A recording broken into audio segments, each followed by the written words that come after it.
but the big thing too is they ran into a team that had a lot more experience as well. Like you What's said, going on, Aggies? They were baiting Baltimore, trying to get them frustrated, and Baltimore got a ton of frustration penalties. They got 5 personal foul penalties in this game. That's ridiculous. Yeah. And the one thing for me that stands out, and this is why we always tell you, watch other football teams play. Don't just watch the Ravens. When the Kansas City Chiefs found a play that worked for them, they stuck with it. When they found out no one could guard Travis Kelce, they kept with it. Not like us. We find a play that works, and then we try to do the total opposite. And these are the things that get us in trouble because we don't have a head coach that stands his ground. He doesn't stand on business when it comes to offense or defense. He just lets his coordinators coach, and he doesn't say anything to him. And he just stands there and looks at the ref like, why did that happen? Because you can't coach. That's why it happened. Yeah, all right. We're streaming live over on Lunch Break Hot Take as well. So everybody that's over there, shout out to you guys. Thanks for coming. Picked off Brock Purdy. Oh no. Did they know they didn't? Yeah, he did. Yeah, they're not. Yeah, we blew it. We should be playing the Lions. This should be Rodriguez. Sorry. This should be our Super Bowl. John Harbaugh needs to go. Yes. All right. Look. I mean, Hendo, I listened to your speech at the beginning. Very well said. And bravo. Yes. I mean, you summed it up right there. I feel for Lamar because we know what kind of criticism Lamar is going to get because of this, right? Everybody else is going to be pretty much off the hook. I mean, I'm already talking to some of my friends about John Harbaugh, and they're saying, oh, well, he's not the one to drop the ball. He's not the one making the boneheaded plays. Yeah, but if they played a perfect game like the Chiefs did, people will be talking about how great of a job Harbaugh did with this, how he did a massive coaching job. But that's not what happened. What happened was the team was jittery.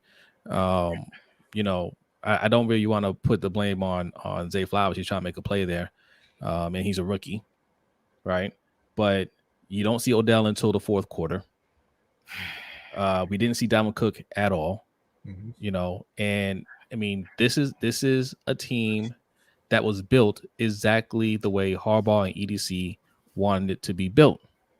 So when we get down the stretch and we have to make a play, the only person that can make a play is Zay Flowers, right? You don't see anybody else stepping up and doing anything else because we don't have that kind of talent. Kansas City has that kind of talent, right? Travis Kelce, you knew there's only one person out there that could hurt us. Only one. And that's Travis Kelce. And it didn't matter. Every pass that went his way, he caught it. Right? I mean, and there's nothing we can do about it. As talented as our defense was, and the defense did a great job, I would say.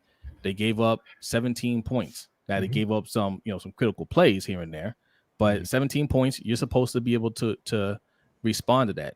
Only putting up one touchdown, that's shameful, man. Right. That's shameful. And that's not just bad, a drop pass or penalties in here and there. That is poor coaching. That is us not knowing how to pick up a blitz, right? That's not Lamar not being able to throw in the blitz. It's these plays aren't designed to pick up blitzes, right? So that they're running the blitz and Lamar's waiting for somebody to get open and nobody's open because we don't have any plays to anybody to check down to or anybody to get the ball out of his hands to quickly. We're just, what I'm saying? Like no adjustments. Right. No adjustments. I don't know what happened. Like we made the adjustments last week, right? In the second half. But this week, yeah. They coach scared in big moments. Yeah. And we didn't run the ball. And this is something I've been harping on a lot because people always say Lamar needs to check down. They don't have anyone to check down to. Yeah. You're not going to do that when it's Justice Hill and Gus Edwards. Now, credit to Justice. He does what he can with the ball when he gets it. But he's not any. He falls down a lot. He does, but I'm saying that's what I mean when I say he does what he can. He's not great, but he does his best. But they need to increase the talent, right? And listen, like I said before, bro, I don't want to hear Rashad Bateman's name ever again. Lamar Jackson had 6.5 times as many receiving yards as Rashad Bateman today.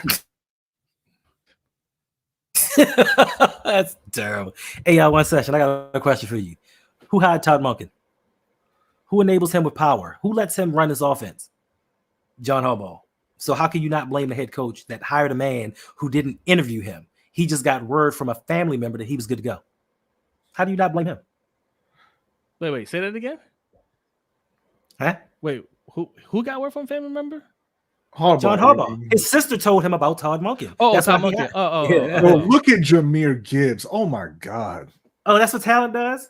Oh. And listen, and I'm gonna say, and I want to apologize. Let me be the first to apologize to the Detroit Lions, because when the Detroit Lions drafted, they drafted Jahmyr Gibbs at 12, I believe, in the draft, and I'm like, ooh, that's kind of high for a running back. And then they drafted the linebacker a few slots later, Jack Campbell, and I'm like, ooh, but look how them draft picks turned out for them. Yeah. Well, and it's like we always say, I thought it was a bad pick for them. I thought Bijan Robinson was a bad pick for Atlanta because I didn't think that they were ready to win. Right. Running backs don't matter if your team sucks. They matter a lot if your team's good, because they're another dimension on the offense that you can't really account for, or it's more difficult to account for. So a team like Detroit, who is obviously much better than a lot of us thought coming into the season, Jahmyr Gibbs is a killer. But if you're talking about a team like Carolina, then it wouldn't matter if Jahmyr Gibbs was there. Hold on a second, B. I'm looking at a comment over on our channel. Felipe Moreno, what's going on? Yeah. He's typing in all caps, says, Lamar played horribly. Stop blaming John. Lamar didn't play horribly. He had one bad interception, and that you can argue should have been a pass interference. It should have been. But he had two really bad decisions. So there was another pass that probably should have been intercepted that went right through Bolton's arms. He just didn't catch it. But outside of that, Lamar was fine. But we mean stop blaming John. What is John Harbaugh's job? What is his job? If they went out there and played a perfect game, you'd be saying John Harbaugh coached his ass off, right? You'd be saying, man, he did a great job, but he didn't do anything in that situation either, right? The coach's job is to have the team ready to play, all right?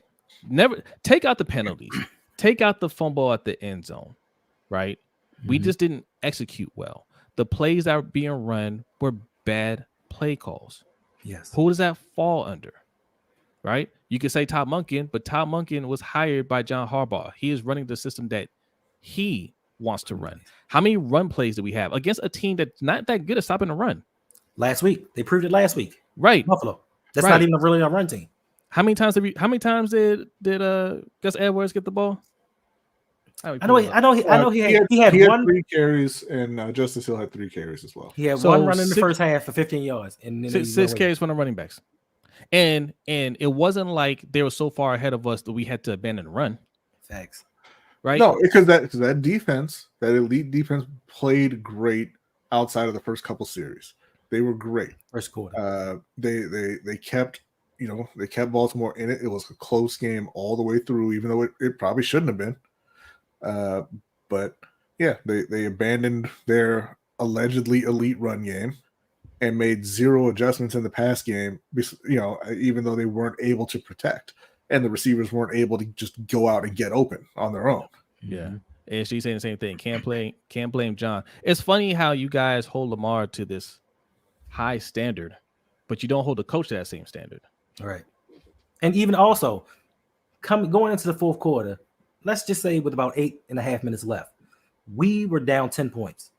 Just look at the intensity and the urgency that the offense operated with. They operated like they had all the time in the world.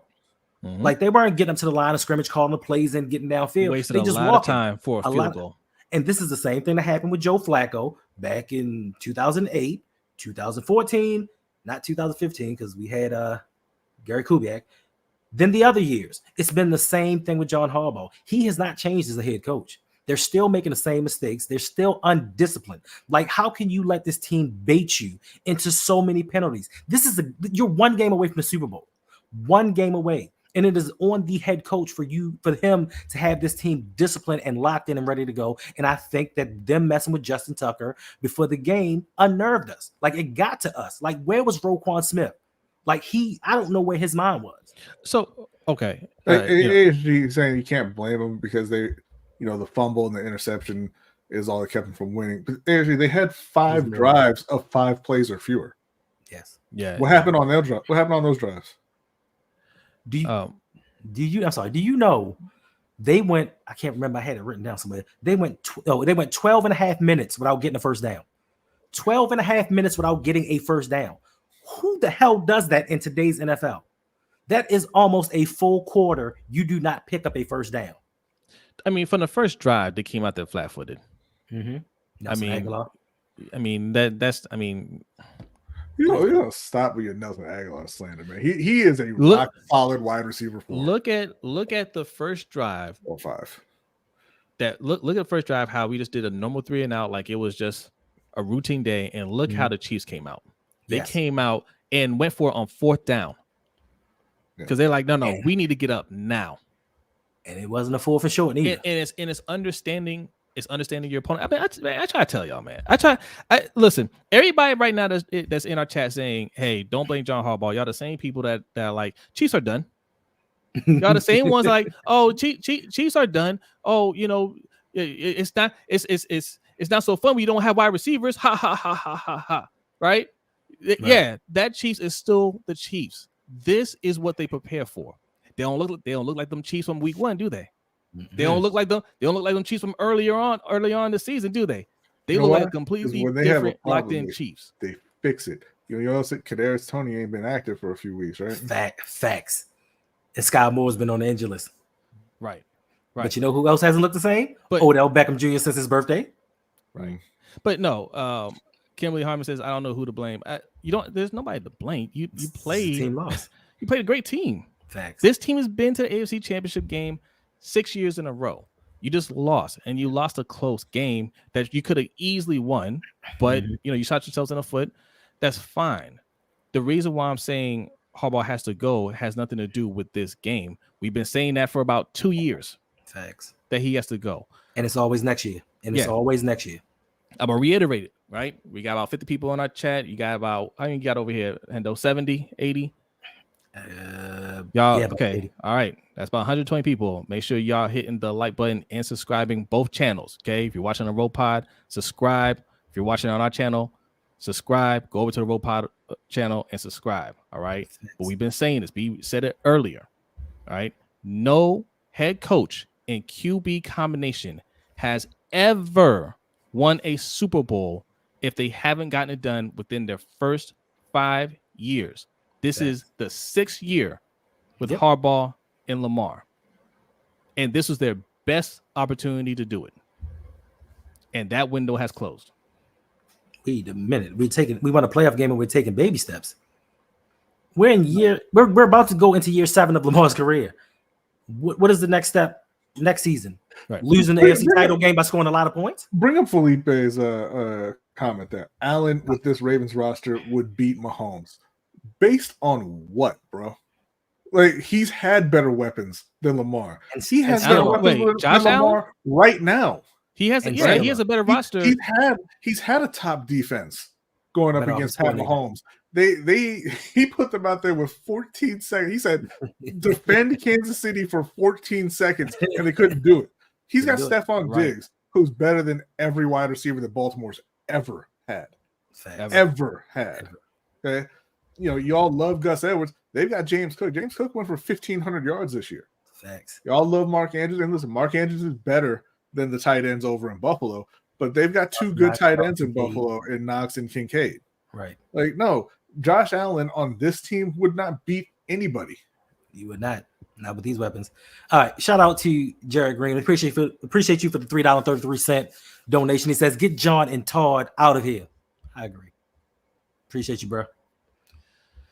Yeah, I mean, listen, I don't know why everybody thinks that quarterbacks are going to come to the Ravens. There is no quarterback in the NFL today, outside of maybe Pat Mahomes, that can come to the Ravens and take this rag upon monkey on his place.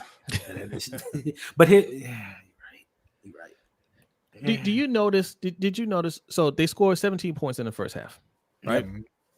Didn't score anything in the second half. But did you notice? There's no frustration on that side of the ball, right? There was no, hey, we gotta put, like, they understood we just need to keep the ball out of Lamar's hands. They controlled the game. They controlled the game, right? That's and look, that comes from experience, man. When you play that many playoff games, that many AFC Championship games, you understand what it takes. And the coach understands what it takes. Again, I'm not getting on Harbaugh. I'm not saying he's the reason why we lost the game, but he damn sure didn't do anything to help us. And our reason for saying he's got to go is not solely off of this game, but this was his best chance, in my opinion, for him to change my mind on keeping him. I just don't think we're gonna win again with Harbaugh. The team most likely, I won't say it's gonna be worse. It's definitely gonna be worse on defense next year. It's definitely gonna be worse, right? We can't keep all these guys. And McDonald's gonna be gone next week. He's gonna be coaching Seattle. Probably, yeah. And you know what? And this is something. They're waiting. They waiting for. You said. This is something that you said before too, and I fully agree with you. When you make a choice, you make the decision that I'm going to fire my coach. There's no if he loses next week. Like, you decided you didn't want him to be your coach, fire him. Right. Yeah, but that's what they did with John Harbaugh, right? They said, "Oh, yes. Well, if he loses the next one, it looks like he's going to be fired." And then they put in Lamar Jackson, and now he's still here. You decided he wasn't the guy. Yeah. Lamar Jackson being on the field shouldn't make any difference to that. Yeah. Right. You decided he wasn't the right person to be coaching your team, so fire him and get somebody else. I agree. Shout out to Brian. Antonio. Yes. Appreciate you coming through. Hey, Brian, I got a question. What's up? That totally talented all-pro 7 Pro Bowl team. What is that defense getting done to by the Lions? Oh, they're getting stomped on. What's the score? 21-7. 21-7. But I thought defense and the Lions have the ball again. And the Lions have the ball again, and they're driving. But I thought defense wins championships because, we keep seeming to get all these defensive pieces and want to put all this money on the defensive side of the ball. If you can't score, you will not win. It is the second quarter. The Lions have 140 yards rushing. Oh, so they pulled the Ravens. That's what should have happened today with us. I don't understand in these big moments for the Ravens, we always abandon the run. This isn't the first time we did that. You do understand they don't believe in their running backs. True. And the thing is, like, there are 2 players outside of Lamar, obviously, but there are 2 players on the offense in Baltimore who matter. There are Zay Flowers and hopefully Keaton Mitchell if he comes back, because those are the only 2 explosive players on the team. Right. Yeah. And that's what you need if you're going to move the ball and you're going to score points. They just, I'm not saying they don't have any other good players, but those are the most important guys on the team. If you can only save a couple players, if you're having an expansion draft, it's those 2. Everybody else can go, and you can rebuild around them. This has to be the last year we focus on being a running team. It doesn't work. It's not good enough, right? You can be efficient in running, but that can't be our identity because we don't stick with it when it really comes down to it. This game was never out of reach. Right. Never out of reach. It was never a point where we had to abandon a run. There was never a point where we had to go out there and say, "Hey, we can't run. We gotta get some points up here quickly."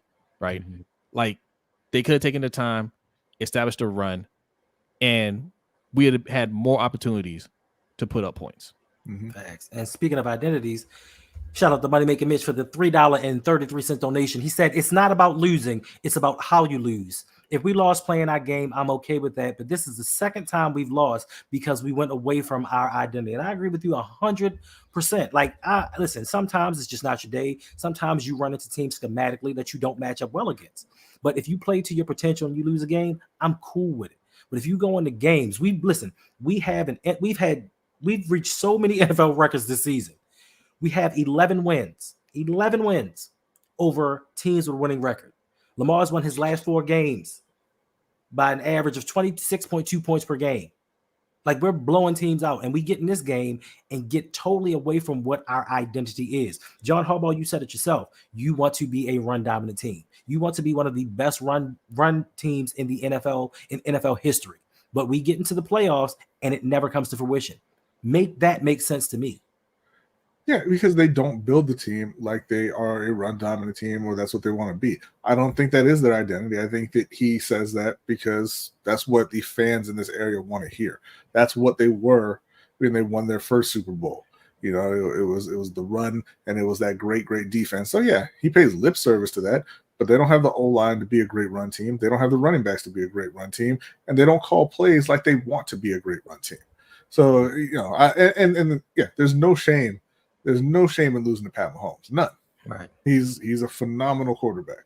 Andy Reid is one of the greatest coaches in the history of football. Travis Kelce, the best tight end to ever play. Chris Jones, one of the best defensive players in the league. L'Jarius Sneed, Trent McDuffie. They have a lot of talent all through the roster. No shame in losing to that team. Right. But I think there is shame in starting the season every year saying, you know what philosophy I want to go with? The one I know won't win. Yeah, facts. And listen, shout out Nubian Age One. You know who else stacked the box in recent history? The Houston Texans. And guess what we did in the second half? Ran right over them. So to them stacking the box, what does that have to do with anything? Teams stack the box against us and Lamar Jackson all the time, and we overcome it. That is not an excuse to run the ball 8 times on purpose, not counting Lamar Jackson scrambles.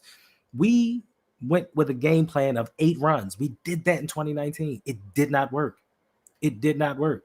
And Ron, listen, and I'm gonna tell you like this. I'm a little upset with OBJ because OBJ after the game, I don't know if y'all saw this. He's over there with the Chiefs smiling, dapping them up, dancing and stuff. And I'm like, you just got paid $15 million and you have a Super Bowl ring. I guess you would be happy. Yeah. Why y'all upset with OBJ? He had one of his best games of the year.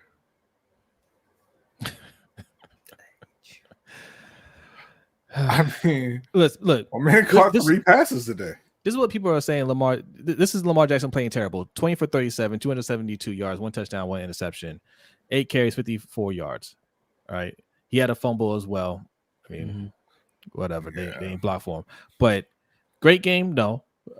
Terrible game, no. Yeah. Oh, also he also had a reception, right? 1 catch for 13 yards. How many catches Bateman have? He had the 1 for 2 yards. I think he had 1. Yeah, 1 for 2 yards. So he had more receiving yards than Rashad Bateman. I tell you, 6.5 times as many yards as Rashad Bateman. How many Pat Mahomes, 30 for 39, 241 yards and a touchdown. All right. I mean, that's not special either.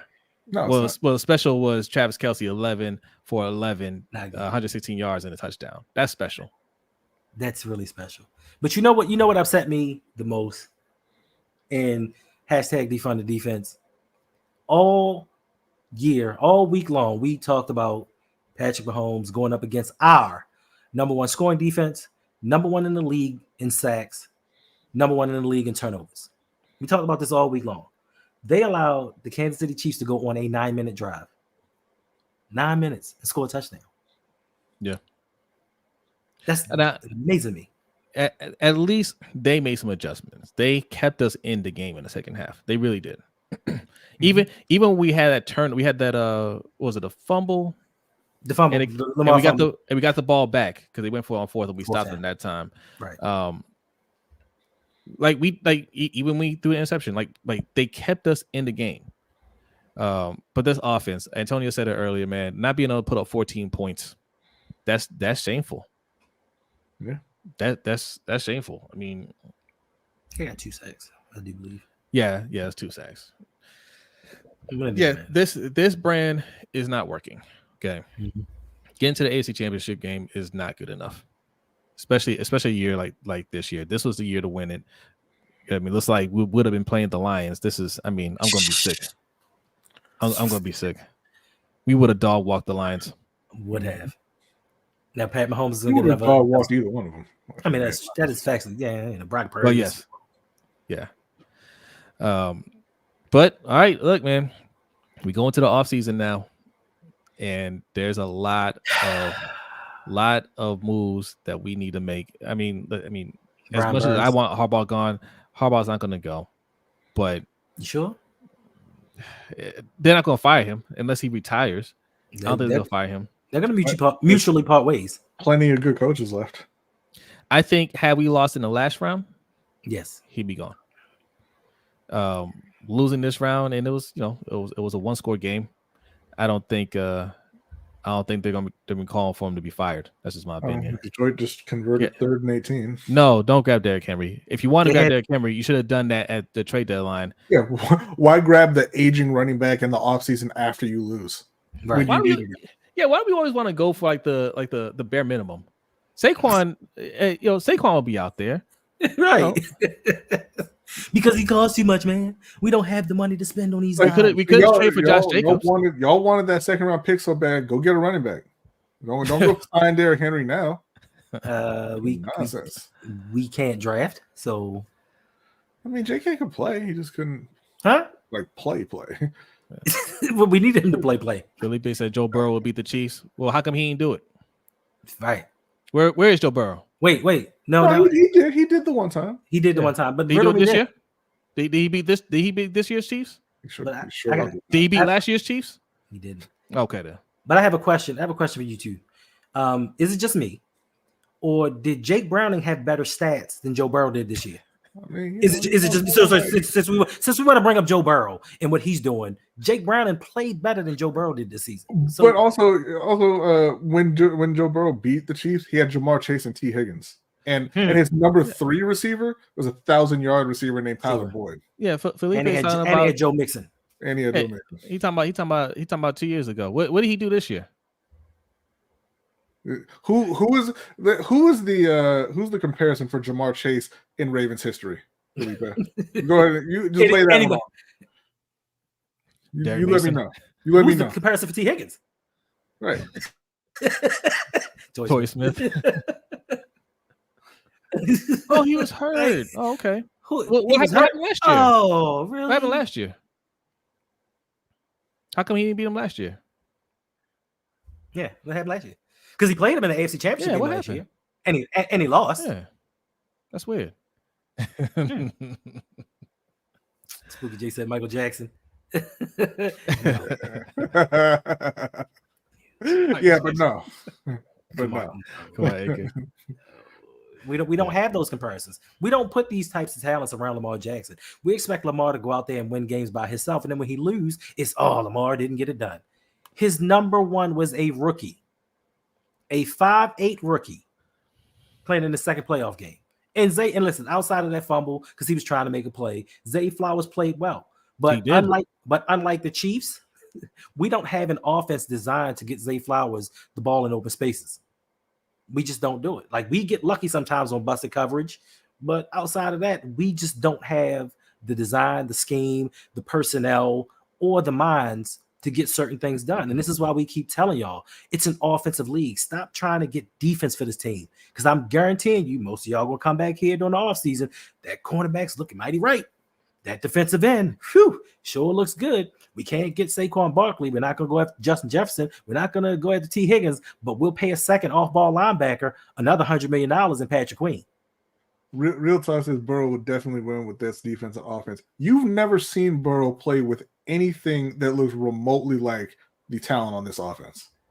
No. With the one season that he played, when he had, he only played half that season because he's far more injury prone than Lamar is.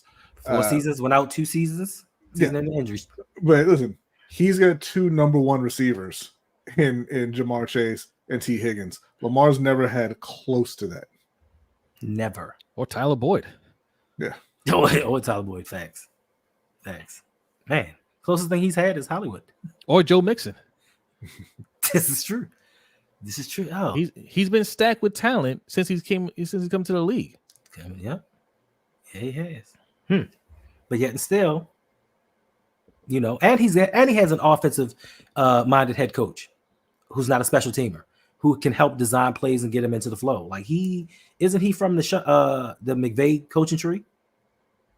Who, Taylor? Zach Taylor? Yeah. I think so, yeah. Right. So he knows how to design offenses. We don't have that. We still have this 3 miles in dust or whatever it is. 3 yards in a cloud of 3 yards in a cloud of dust. We have that type of offense until it really matters. When it gets to the playoffs, it's every man for himself. Y'all go up there and draw plays in the ground, and whatever you come up with, we run it. No, go ahead, B. I was saying Alex Reid is saying, well, the Chiefs retooled towards the defense, right? Yeah, they put a lot of effort into the defense. They've built up their defense, which, by the way, you can do both, but they still have talent on the offense. Travis Kelce is better than Mark Andrews by a wide mile. Travis Kelce is the reason why they won this game. Yes. Did Andrews have his annual playoff drop? He did. Yeah, he did. He did. Rashee Rice is essentially the equivalent of Zay Flowers over in Baltimore. They have Isaiah Pacheco, who's better than all of your running backs, and they have a better O-line, and they have much better coaching. And they had an O-lineman out, an all-pro Pro Bowler that did not play, and we didn't exploit that. Yeah. Make sure y'all hitting that like button. All right, both channels. Okay, we're streaming live on Lunch Break Hot Take. Also, the Rogue Pod. All right, and if you're new, hit that subscribe button. My good friend Antonio, what's going on? Says, so what do y'all draft first, O-line or an offensive weapon? Man, listen, I don't know. Look, I think that GMs should be able to hit on their first round pick regardless, because no matter where you're picking in the first round, you're getting one of the top 2 or 3 at the position you're taking, most likely, right? But Eric DeCosta is 1 for 7 on O-lineman, man. So I'd be a little nervous with that one. I'd probably look in free agency for the O-line. But that's why I would draft that first, right? Because that one was in the first round. You was, but I'm saying, like, if look in free agency first. If they're younger, proven O-linemen, go pay for them. Please pay for them. I would say first of all, trade up and get a better O-lineman, the best O-lineman you can get. And then spend some money and bring in T. Higgins. Okay. Yeah, I don't. Huh? He's going to Carolina. Oh, I'm sorry. Me and B already worked this out. He's going to go to Carolina. We're going to trade for Justin Jefferson. Yes. So we may not be able to trade up. We might have to use that first round. The reason that I say go in free agency and get those old linemen is because he has shown the ability to draft talented receivers. They didn't keep Hollywood, thanks to John Harbaugh and Greg Roman, but Hollywood's a talented receiver. Zay Flowers is a talented receiver. Bateman is talented. Baltimore has, I think, ruined him, but he is a talented player. So I would trust him more getting a wide receiver than him drafting offensive linemen. Excuse me for a second. This is the real reason I do believe in my heart of hearts that the Ravens lost this game. I'm not going to say his name, but shout out for the $1.69 donation. It says, "Good game, Ravens. Better luck next year." Hendo, I will not see you at the halftime show. That's the real reason we lost. If y'all want somebody to blame Usher for being the halftime entertainment. So listen, let me can I tell you a quick story? I'm tell you. I think I told Brodny before this. So this has been. I'm feeling a little bit better because right now I'm in my period of reflection. My period of letting go of hate, letting go of my pettiness, because Friday after I got off work, I was just laying here and somehow the Milli Vanilli documentary came on. And I'm so sorry. Mr. Parker, you shut your mouth. Okay. I mean, you shut your mouth. So in watching the Milli Vanilli documentary, I realized I hated them guys for no reason. I didn't hate them because of the scandal, because I didn't like them from the jump. And then I didn't realize that they were actually being taken advantage of by somebody else. And after it all went down, they used them as scapegoats. And they still got lambasted by the fans and went through all of these things. But in actuality, they really wanted to sing for themselves. And that made me realize that I've been my whole life just hating people for no reason. So I no longer have hate in my heart. And the hate is actually gone. But just don't mention Usher because I still hate him. Why you hate Usher, though? I have no idea. I really don't have a good reason. Well, stop it. It's 2024, Hendo. I can't. Let it go. Listen, every time watching the game when they start playing that beat, I had to mute the TV every time. Oh Lord. I'm sitting there with the remote in my hand. Dude, nope. Noah, you're about to get banned. You need some therapy. That's misplaced hatred right there. It is, but I have no good reason. Somewhere else. You need to figure that out. You need to figure that out and then let it go. Hey Jose, can you control the chat? No, not in your studio. No. I gave y'all permission a long time. Nobody clicked the button, Hendo. All right, get over it. Told you before, I did not click it. No, it barely works with two producers. It doesn't work with three. you stay in control. We're doing just fine with that. Let's go, Paulie. That's what I'm talking about. I have no good reason. I feel ashamed because I've hated him since he was a child. Wow. I don't even know why. You mean what you meant to say was you hated him since he was a child. Exactly. Since he wasn't born when you were a child.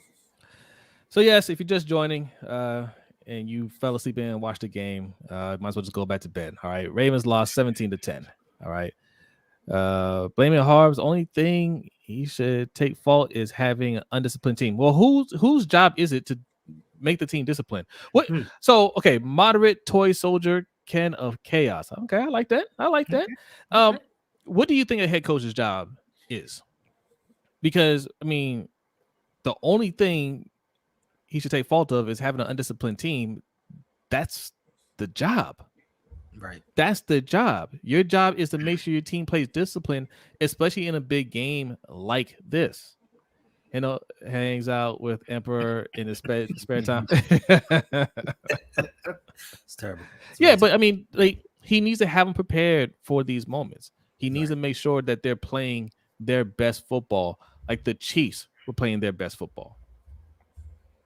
Right? I mean, the Chiefs had a fumble like this last week at the goal line. Mm-hmm. They overcame that and won the game. They made sure they didn't have anything near that this game. No turnovers. Right? No interceptions, no fumbles, no major penalties. None of that. We did. Okay? And you can call it fair or not, but that's the business. Lamar gets all the blame. I mean, y'all in here talking about he played a terrible game. He didn't play a terrible game. He didn't play a great game, but he didn't play a terrible game. But you're putting it all on him. Right? Know who else didn't play a great game? Pat Mahomes didn't play a great game. He didn't. No, I read the stats earlier. Yeah. He threw it 38 times. He had 240 yards. Yeah. Nothing special. He did enough, and he made the plays when they were necessary. Yeah. All right. Chase Miller says, feels like no matter who we bring here, they will underperform because of our team philosophy and coaching. We don't know how to use premier talent. Then that means we have to bring in somebody that brings in a different philosophy. Yep. It's that simple. And I know you're going to say, well, who are we going to bring in? What if they fail? It's the same thing when we brought in John Harbaugh. We didn't know what type of coach he was going to be. Yeah, guys. What if you failed? Yeah. Like right now. We can't give this up, right? Y'all like this?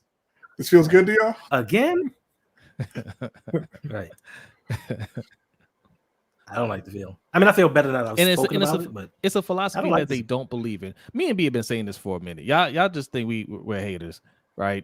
Mm-hmm. But it's a system that doesn't work with players that they don't believe in, and they don't believe in the system either. They ran the ball 6 times, 8 times with their running back. Mm-hmm. You don't believe in this system. The runs that Lamar had were out of necessity. Yep. Right. That's not, I mean, you don't have you want to call yourself a run team, but you don't have a real run game. B's been saying that for the longest time. And you get into these situations and you want to pass the ball, but clearly you're not sophisticated enough. I mean, you're better than under G-Roll. I'll give you credit for that, but you're not a sophisticated enough team to go out there and really spread that defense out. Right. And when they're blitzing you, clearly blitzing you, you don't have any plays that are quick developing to get the ball out of Lamar's hands. Right. And he has to try to, contort his body and do everything he can to extend the play until somebody gets open. Right. It's not working. It's crazy. And we go through it time and time again. And everybody keeps saying, oh, well, if we go back and we try something a little bit different. But when it comes playoff time, we do the same exact thing over and over again. And to me, that is the mind of a man that believes he can do what he wants to do, regardless of the outcome, and come out fine on the other side. Like, he needs to be held accountable. Even if Steve Bisciotti says to him, Harbaugh, listen, bruh, you need to make significant changes to your staff and the philosophy, or I'm gonna have to let you go and make him make changes. Just keep getting rid of your offensive coordinator and getting somebody that follows your orders blindly is not getting it done. Right. Yeah, frustrating loss, y'all. But listen, AFC Championship game, that's improvement. It was a very good season. Just Harbaugh ain't going nowhere. Look at Tomlin. I think you need to rethink that. Tomlin is winning with no offensive line and no quarterback. Yeah. I mean, it's a little different situation. So what coaches for a different organization? So I want to know what. Yeah. So y'all good? Everybody that's good with Harbaugh. What do you see for this team next season? Harbaugh's got to be able to tell when the game is on a horrible trajectory. Yeah, he's got to be able to make some changes. And he doesn't. And that's why we asked the question, what does he do as a head coach? What really helped him out this year was Mike Macdonald. Oh, he saved him. Mike Macdonald, because even in this game, we didn't get the result we wanted, but they came out in the second half and they gave us every opportunity to win the game, that defense. Right. Coco Mellon says, I don't know to change what has proven and consistently works in the biggest game of the season seems fishy to me. We do it every year. Yeah. Every year. That's called choking. That's called choking. That's what it looks like when your head coach chokes, right? Right. Because you feel like, oh man, they scored, they're 7-0. We got to keep up with it. Oh, they scored again, and this could turn into a blowout if we stall here. Instead of saying it's a one-score game. Remember the game plan. We study film on them. We know they can't stop the run. Let's call some run plays. They didn't even try to establish a run to say, okay. Gus had 3 carries for 20 yards. Yeah. And the first carry went for 15 yards. Yeah. They said no more from you, sir. This is just like when we played the Titans, the 2019 season. Yep. He had a long run, and they ran him 2 more times the rest of the game. And we tried to play catch up, and it didn't work out. I think for me, that is the most frustrating thing, that we've seen this movie before. We've seen this exact same ending in 2019. And everybody wants to say, oh, stop going back to 2019. But we have to. When history repeats itself, you have to look at who's causing this history. And it is one person. He is in charge of a lot of things. He's in charge of certain personnel moves. He's in charge of the offensive and defensive coordinators. And he's about to lose his defensive coordinator. What is this team going to look like next year without Gus Edwards, J.K. Dobbins, Geno Smith, Patrick Queen, Matabike? What is this team going to look like? It's the last year for Morgan Moses, who should be gone anyway. John Simpson's probably gone. We have a lot of Kevin Zeitler's gone, possibly. We have a lot of holes to fill. Now, not only with this prime opportunity laid out to us, they laid out the red carpet for us right to the Super Bowl, and we said, nope, we don't want it. What are we going to do next season when we have cap restraints and we don't have the same talent and we don't have this defensive coordinator helping us win these games? Because listen, I was a little high on things before, but now that I think about it, we have the NFC East next season. And I really wanted something similar to this team to go up against the Dallas Cowboys and the Philadelphia Eagles and show them what was really up. But now that I look at it, we might get dog walked. Well, okay. Well, I mean, how about Dallas? No. It's the regular season in Dallas, though. So this is another thing I want to ask the chat. All right, how do y'all feel like on the defensive side? If Matabike leaves, Patrick Queen leaves, we don't bring back Van Noy or Clowney. Yeah. We don't bring back Geno Stone, right? Salute, Turkey Vulture. If we don't bring those guys back on defense, and Mike Macdonald gets his head coaching job with Seattle, how do you feel about the defense next year?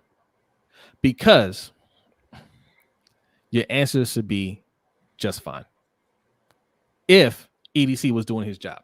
If EDC was doing his job, if EDC was the GM you all say he is, right, you should be saying I feel fine about the defense because I'll say this: they usually do a good job getting a good defensive coordinator in there. I don't think the next defensive coordinator is going to be as good as Mike Macdonald. Mike Macdonald did a masterful job this year. Yes, he did. But I think the next defensive coordinator will be good. So I'm not worried about getting a good defensive coach, right? In terms of talent, still have Roquan Smith. Still have Marlon Humphrey. Still have Marcus. You still have, I mean, he's been banged up. Marcus Williams, who hadn't, I mean, he's been playing with one arm all season, should be 100% next year. You still have Kyle Hamilton. You still have some talent on that defense. And if EDC was doing his job, you should be saying right now, we got Owe, we got Ojabo, right? Right. We got Travis Jones. You know, we re-signed Michael Pierce. The defense is just fine. We just drafted the other linebacker this season, Trenton Simpson. You should be saying the defense is going to be fine. Those guys can go. We've already replaced those guys. Now, if you don't feel comfortable saying that, if you're saying, nah, they ain't it, you know, we need to do more, then you need to be scrutinizing EDC's picks a lot more. Well, you need to be saying, also, have it on good authority that Kyle Blue Kelly will be back. Yeah, Kyle Blue Kelly. Sean Wade. Yeah, but you need to be saying to yourself, why are we spending so many picks on players that we have no expectations for? I didn't even mention Pepe Williams or Jalen Armour Davis. I didn't even mention those guys. There's no expectation of them performing or contributing to this team. So why do you guys get all happy every time he drafts these guys? Right? Oh, he's gone. Just to let you know, Enzo, he's gone. Yeah, Bowers is out of here. His contract is up with us. Yeah. Well, if we get Derrick Henry, why does he keep bringing up Derrick Henry? Y'all didn't want Derrick Henry at trade deadline. Now we want Derrick Henry? Right. Mm-hmm. Saquon Barkley is there too. Go for the younger guy. You got Marcus Williams, you got Kyle Hamilton, you got Roquan Smith, you got Michael Pierce, Broderick Washington, and Travis Jones. That's going to have to be it. Yeah. Marlon and Brandon Stevens, who played great all season. That's what I heard. It needs to be Owe and Ojabo. You spent your first and second round picks on them. And, you know, you want to pick up another vet in free agency, whatever. But that's it. Right. The reason why we don't have any long-term answers at edge rushers is because they didn't put the value into edge rushers. Facts. We need tackles. Yeah, we need offensive tackles. Correct. Offensive. Yeah, this offseason needs to be about building the offense and coming back with a comparable level of talent to what the other teams have.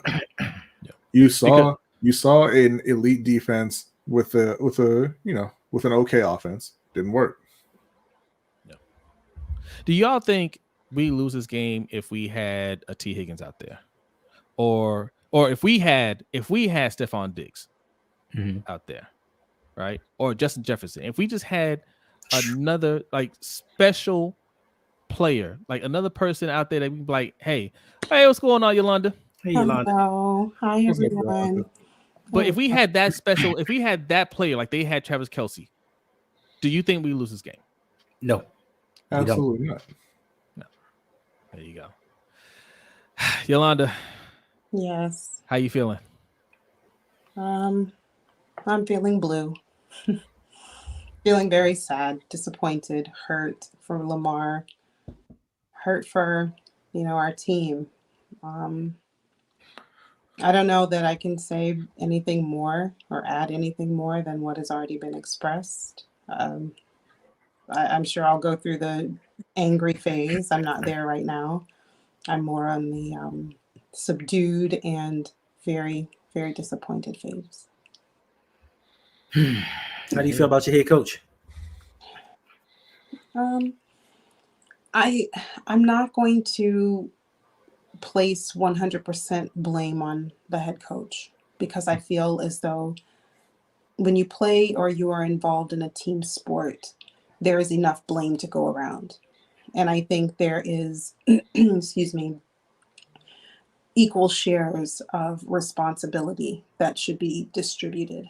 But in terms of John Harbaugh as the leader of the team, he certainly carries a bit more blame than perhaps others, members of the coaching staff and or the players.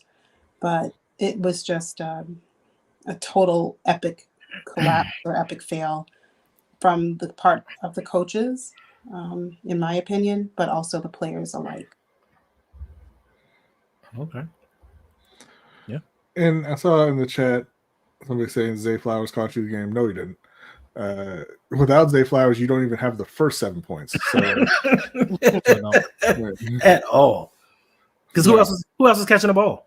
I feel bad for Zay. Look, it's tough. Right. It's tough, but he's a rookie. You know, he was trying to play big, and he tried to do a little too much there.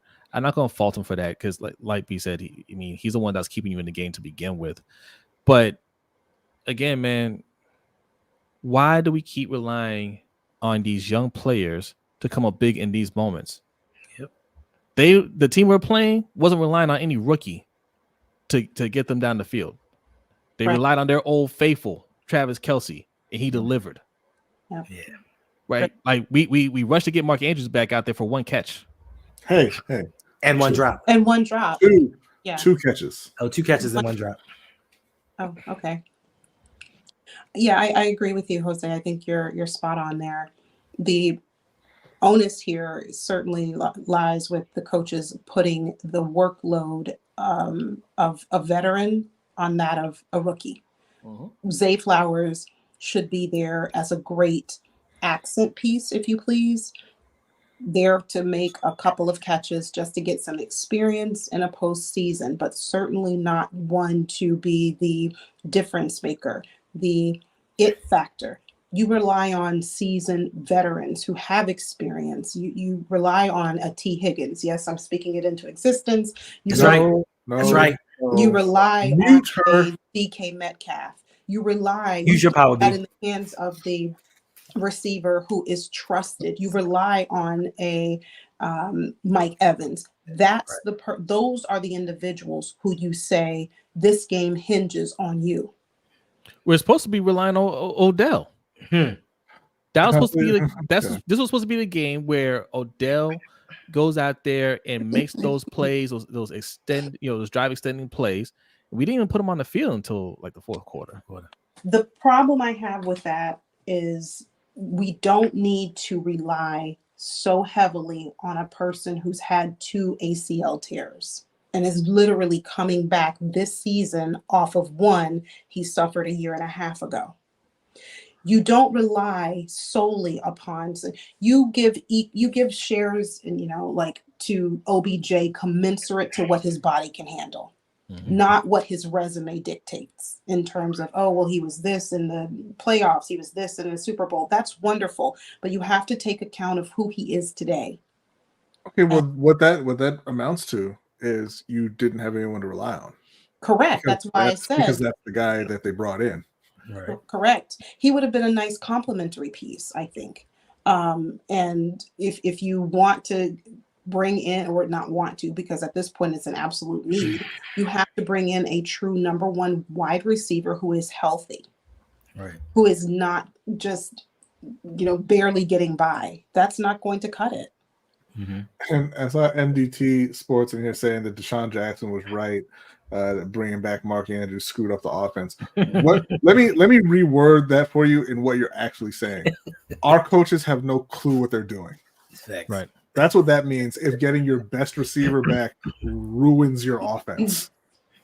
Listen, and we've been saying this a while, and Jose just said it. We need to stop relying on young guys. And I'm seeing people in the chat saying, wait till Keith Mitchell comes back. He is a second-year player coming off of an injury. You really think he's going to carry this rushing load? He shouldn't, because now we're going to be back in a situation where we have a combination of an OBJ/Zay Flowers. You have someone who is coming off of an ACL injury, that being an OBJ, and you have someone who's inexperienced in the playoffs, that being Zay Flowers, because technically next year, regular season. Exactly. So even in college, he was a 14 touch a game player, rushing and receiving. You know what would happen if Keaton Mitchell played this game? he would have played great. He would have played great, just like Zay Flowers was playing, and he would have had a fumble or a drop pass, and everybody would be calling him a bum. Yep. I think did that to J.K. Dobbins that 1 year.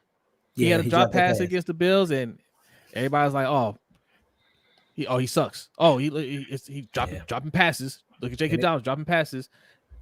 And that pass wasn't even going anywhere at the end of the game. He was like, "What? That was the second year in the league. Like we rely too much on young players who haven't been in these moments, and when they don't play like a Travis Kelce, right? We get mad at them."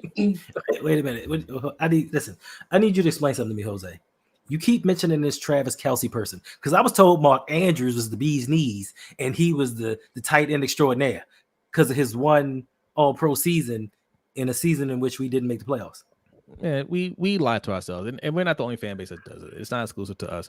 We have a player that plays well during the season, and we start comparing them to the other top players, right, at those positions. And for tight ends, there aren't that many special tight ends out there. So Mark Andrews is always going to be in that top 5, but he's not Travis Kelce. He never was Travis Kelce. And games like this show you why. I don't care if he was 100% healthy. He wasn't going to play like Travis Kelce played today. I just wonder, even if he was available, would we have even utilized him in the run game? Keaton Mitchell, because we just always seem to deviate from that which is working. True. Probably not, because he is a rookie, and Harbaugh doesn't trust rookies, right? But he trusts second-year players. I don't understand that. And he just doesn't like running. He's forced to trust second-year players. That is because true. Eric won't sign third and up. Well, he won't sign anybody who has played like fewer than 8-9 years. They got to be seasoned, well seasoned. And in the fridge for a while, and maybe almost gone bad. Mm-hmm. I'm not wrong, MDT Sports. What's up, Stacy? Hey, what's going on? Salute. He's not overrated. He is a top 5. Who's he talking about? Travis Kelce. I mean, Mark Andrews. Because it's not really anybody past 5 that you would put up there. No, look, he may have a point because you got Travis Kelce, Sam Laporta, TJ Hawkinson. Who else are we gonna put up there? We got Dallas Goedert, maybe you can put in there. You think Laporta and Hawkinson are better than Andrews? I don't think Laporta was the best tight end in the league this year. Kind of sort of was. Kittle. Hawkinson was, George Kittle. That's what I was forgetting to. Darren Waller, obviously, we're not going to put up there anymore with all his injuries. But the fact is, a lot of young, talented tight ends have come into the league. Mm-hmm. So you can make an argument that Mark isn't top 5. But I mean, it's what it is it's Travis Kelce, George Kittle, and then everyone else. And there's a bunch of tight ends kind of mashed up on that second tier. And you can kind of put them wherever you want. Yeah. And Kyle Pitts, if he had a real head coach that gave him offensive coordinator. We'll find out. Got Raheem Morris now. Yeah. Nobody's mad at Mark, Damon. Nobody's mad at Mark. No. Right. We're saying we need to do better than having just Mark. Nobody's mad at him. We know what he is. Right. It's like we know what Isaiah Likely is. I jumped on the belief train. I believed in Isaiah Likely until I started watching him block today. He was blocking the hell out that air. Like he had that air in the chokehold. It was like, I got you. You ain't going nowhere, buddy. And I'm like, these guys could be fine. These guys we're talking about, Isaiah Likely, Keaton Mitchell, Zay Flowers, they could be the guys in a couple years. Yes. But we're trying to win right now. Yes. We're trying to win right now. So that's why I don't like. Well, I thought we were. Like Zay is going to be a very important and special player. I mean, even right now, even starting next year, but they still have to get someone else. It can't be all Zay. Right. T. Higgins. No. DK Metcalf. Sure. Yeah. Mike Evans. I don't know who's going to be free agent. Actually, my new head coach has ties to all of them. I think they're all coming to Carolina. So yes, I don't think that's happening. No. And Jose, I wouldn't mind Mike Evans at all because he's been balling out. But I kind of want somebody a little bit younger that can actually. You want somebody in their prime, or near their prime. Yeah, I get it. Right, but I mean, I would not turn Mike Evans down at all. Carolina is hiring. That just means we circle back. that just means we circle back to T. Higgins. Let's open the dialogue, Ravens flock. Right. No. Carolina's hiring Kansas City's cap guy. They're going to be able to afford all of them. Okay. Right. What about your O-line? Just like the Chiefs afford all of them. Listen, that's fine. You got talent. You don't need the O-line.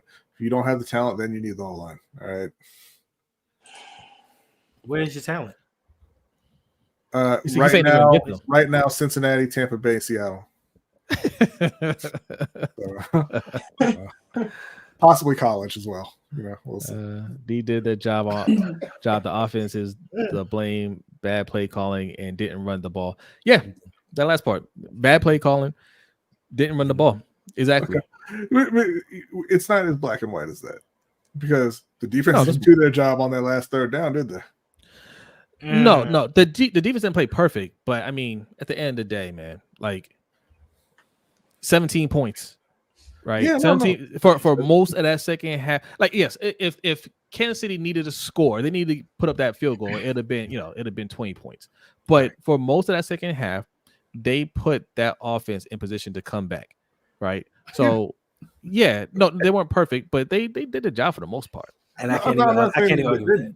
But the fact is, when you have close games again with really good teams, it's who made the plays to win, right? Yes. The defense didn't make the play to win. Kansas City made the play to win on that third down. Yeah. Hey, listen, we need to discuss this. My question is, how did Lamar fold in this game when he did everything possible? Was he the team's leading rusher once again? He was. Was he like the third leading receiver? Was he the leading passer? Yeah.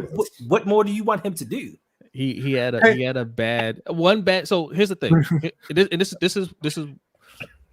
is the problem with this whole coaching staff. Right. Lamar had one bad throw. Yeah. He had two. One got dropped. Well, yeah. But one costly play. He had one costly play. That should not be a death sentence. That should not be the end of the game because of that one play. Right? Like, bad plays happen. You should be able to bounce back from that. But the way we were running this offense, we couldn't get back into it.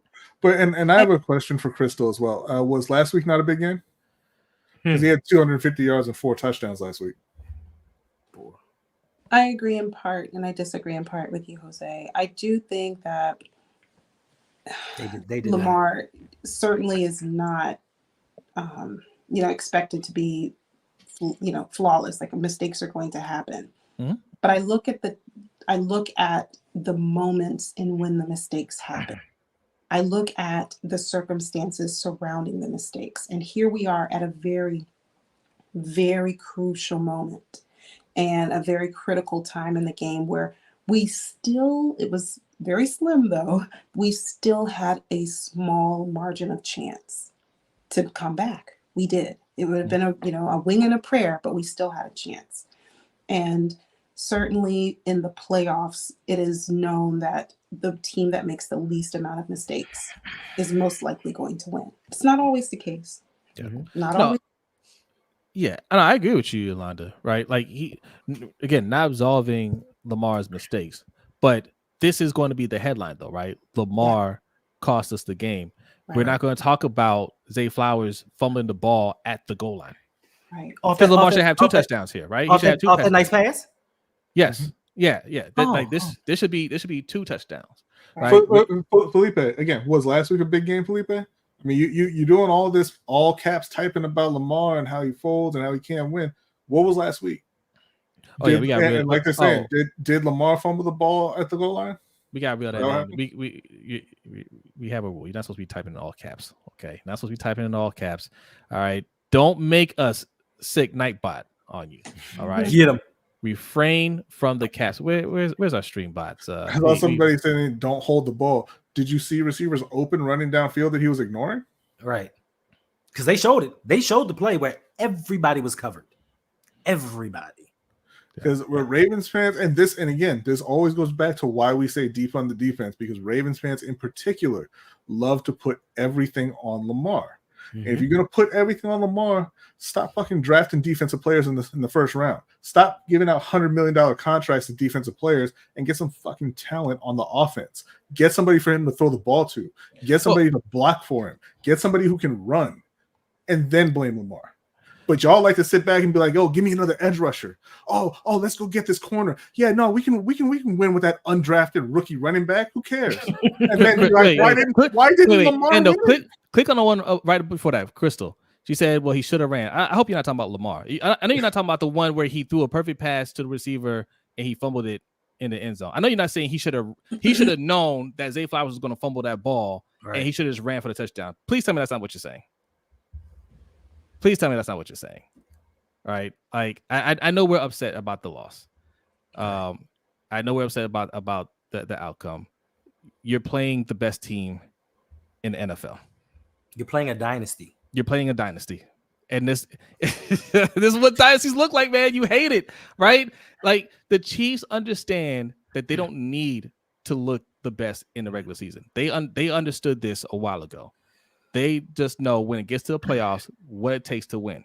It's very hard to beat them. Right. They can be beat, but you got to play perfect. He had plenty of opportunities to run and didn't, because he ain't a goddamn running back, Crystal. Get a running back on your team. Get some receivers who can get who sits back and says, "Man, Pat Mahomes should have ran more in games that they lost." No, you know what they say? "Man, Pat needs some help at receiver." Then they were dropping passes all night. They don't say Pat should have ran more.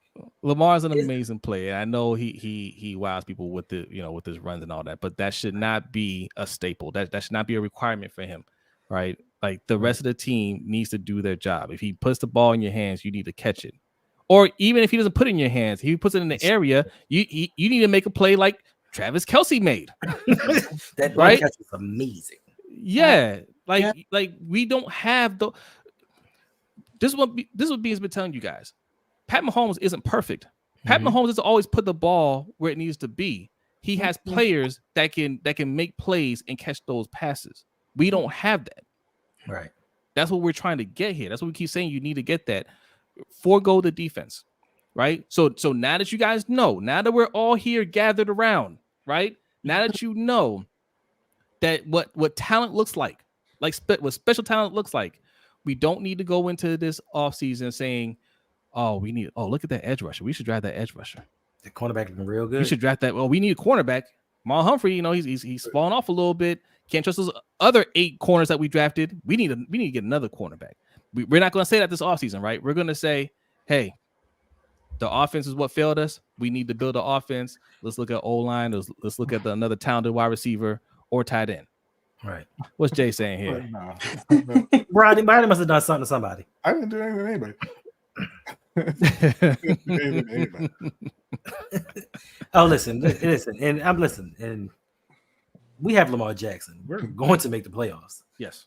Outside of the 2 seasons that he's gotten hurt, we made the play. We even made the playoffs the year he got hurt. But that one year, he left with an 8-3 record, and we lost 6 straight games. 6 straight. So every season that Lamar Jackson's been a starting quarterback, we have been put in position to make it to the playoffs. So don't say that we're not going to make it. Now, if we don't make it, it's going to be because of the coaching staff. I don't know why Lamar's getting all this blame and the coaching staff isn't. We don't have special players. Zay Flowers may end up being that person, but we don't have a guy that Lamar can go to. Listen, I heard them say, "Oh, Josh Allen needs help." Josh Allen has a 15-yard rusher behind him and a 1,000-yard receiver and 2 good tight ends, not to mention a good number 2 in Gabe Davis and a number 3 in, what is it, Shakir? Yeah, something like that. Right. So he has help, and they're still saying Josh Allen needs more help. Where are these players on the Baltimore Ravens? We don't have him. So when Lamar fails, it's always, "Oh, Lamar didn't make this throw. Oh, Lamar didn't do this." Well, Lamar didn't have time to throw it. Lamar doesn't have anybody special that can go up and get the ball. Lamar has not had a wide receiver that he can grow with. And the same thing was said with Joe Flacco. Oh, Joe Flacco can't do this. Joe Flacco can't do that. But it's amazing how when you put a wide receiver around him and gave him some offensive talent, he went and won a Super Bowl. You put Gary Kubiak in position, he has the best year statistically that he's had because you put people around him to maximize his skills. The Ravens are putting this hogposh, this gulak in front of him and saying, "Hey, mix it all up and see what you can get and make something out of Shinola. And he's been doing that. And we're spoiled as fans because we have a quarterback that can do with no other quarterback in the league outside of maybe Patrick Mahomes that you could put with this roster offensively and have them do half the things that Lamar did. I guarantee you, Pat Mahomes may win some games, but he's not winning an MVP. And everything, and I understand everybody right now is so upset and we're all hurt because everything has been laid out for us to get a Super Bowl. I guarantee you this today as I'm sitting here. This is the worst that you will see the Kansas City Chiefs going forward.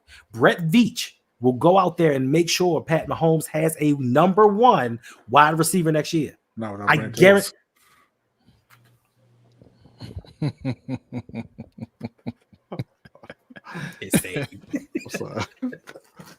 All right, listen.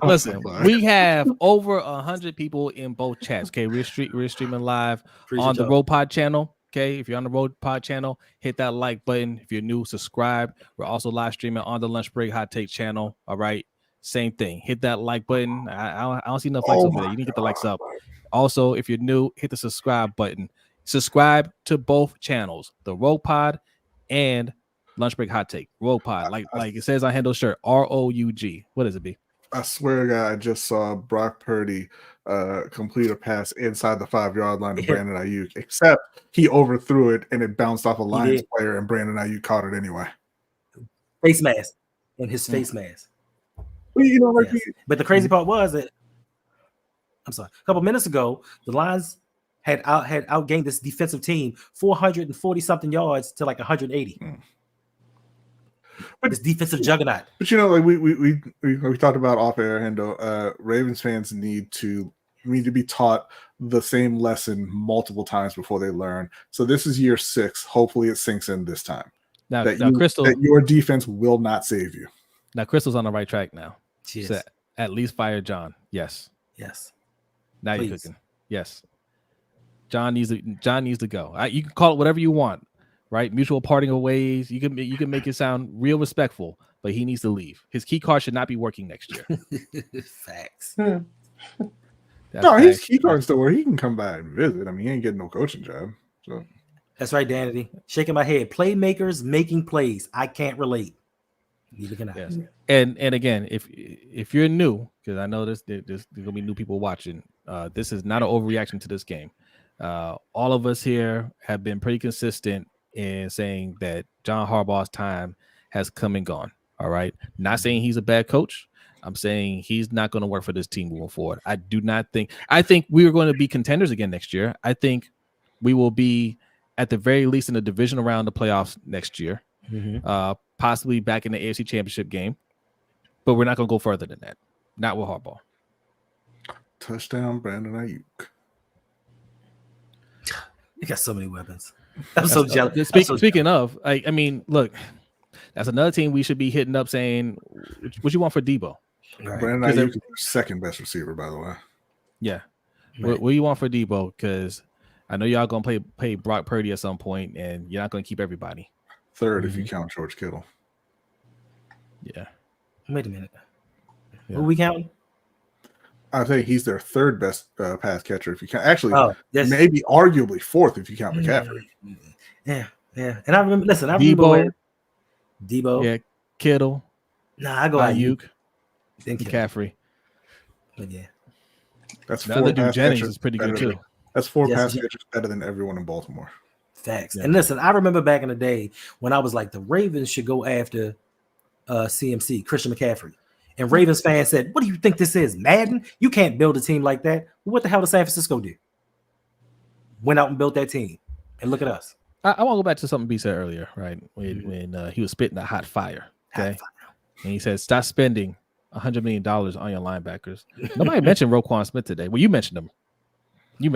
But nobody, I don't hear anybody out there tweeting. How they was getting cooked. Nobody's talking about, hey, Roquan, man, I ain't see you make no plays. Yo, you remember when they drafted Patrick Queen over T. Higgins and they said he was the future of that linebacker position because he was so fast, so athletic, and he could cover 11 for 11 to Travis Kelce. He can't cover. Yeah. Now, I mean, We're not putting all that on Patrick Queen. You're going to have to share some of that blame with Brandon Stevens and Kyle Hamilton. I'm putting it all on Patrick Queen because if you were the guy that everybody said you were, those other people wouldn't have been covering Travis Kelce. This is true. Hey, what's going on, Darren? See, Darren saying the same thing. He says, I'm sorry, but Lamar cannot escape the playoff record narrative, and it's hard to defend him at this point. He was bad today. He wasn't bad. He wasn't bad. That's the thing. Like, he's not going to escape the narrative because he's Lamar Jackson. He could win a Super Bowl. He's not going to escape the narrative. That's the narrative. He didn't play bad. He had the one costly throw that shouldn't have been costly if coach if the coach was doing his job. Right. It shouldn't have come down to one bad interception. Right. Yes. I mean, you could look at the other one that was dropped. But there's also a touchdown pass that was fumbled. Right. That would have changed everything. Now we're talking about at the very least overtime. Right. Because in that situation, if Zay Flowers would have scored that touchdown in that situation, he's not going for the home run. He's matriculating down the field and may settle for the field goal to tie the game up. He said it in his press conference. He said, "I was just trying to make a play."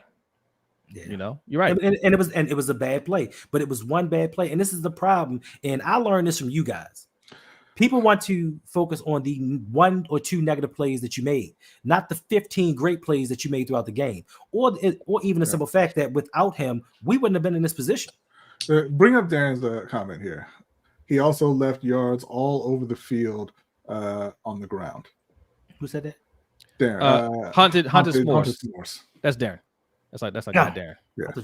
He said he also left yards all over the field on the ground. Now, Darren, tell me, what other quarterback would you criticize for not running more? If that he played bad because he didn't pick up more yards rushing, especially when he was already the leading rusher for his team. Right. Maybe the other quarterback who you would say that about. That's the wild part, right? We're saying Lamar should have ran more, not we should have had more runs called for our running backs. That's what I'm saying. Harbaugh did a poor job. What we mean to say is Harbaugh did a terrible job coaching this game, right? But we don't want to put it's not on the coach, right? But we're not calling enough run plays for the running backs because we have good running backs. We don't need Derrick Henry. We don't need Josh Jacobs. We don't need Saquon Barkley. Mm-hmm. We got Gus. We got Justice. Melvin Gordon. When Keaton Mitchell comes back, watch out. Where was Dalvin Cook? They didn't even insert him. I forgot we picked him up. Right. I just as you were naming the running backs, I just would like to know, where was Dalvin Cook tonight? Oh, the Lions fumble. I didn't see him on side. He certainly wasn't on the field. He said Josh Allen. So do you think that Josh Allen played poorly last week? Josh Allen fumbled. Yeah. Josh Allen lost. Josh Allen had under 200 yards passing. Josh Allen missed a wide open receiver for the win in the back of the end zone. That should have been oh yeah, that's right. He just threw it short. He threw it short, or at least checked down to and then he missed Stephon Diggs. Yeah. But that narrative was he needs more help. Mm-hmm. That was the narrative. He needs more help. Not 1,500 yard rusher, 1,000 yard receiver, good offensive line, 2 good tight ends, 2 good young tight ends. I heard more people putting it on Stephon Diggs than Josh Allen. Mm-hmm. Wow. Not a single person blamed Josh Allen. Nobody. If he'd had a cleaner pocket, bruh. Yeah.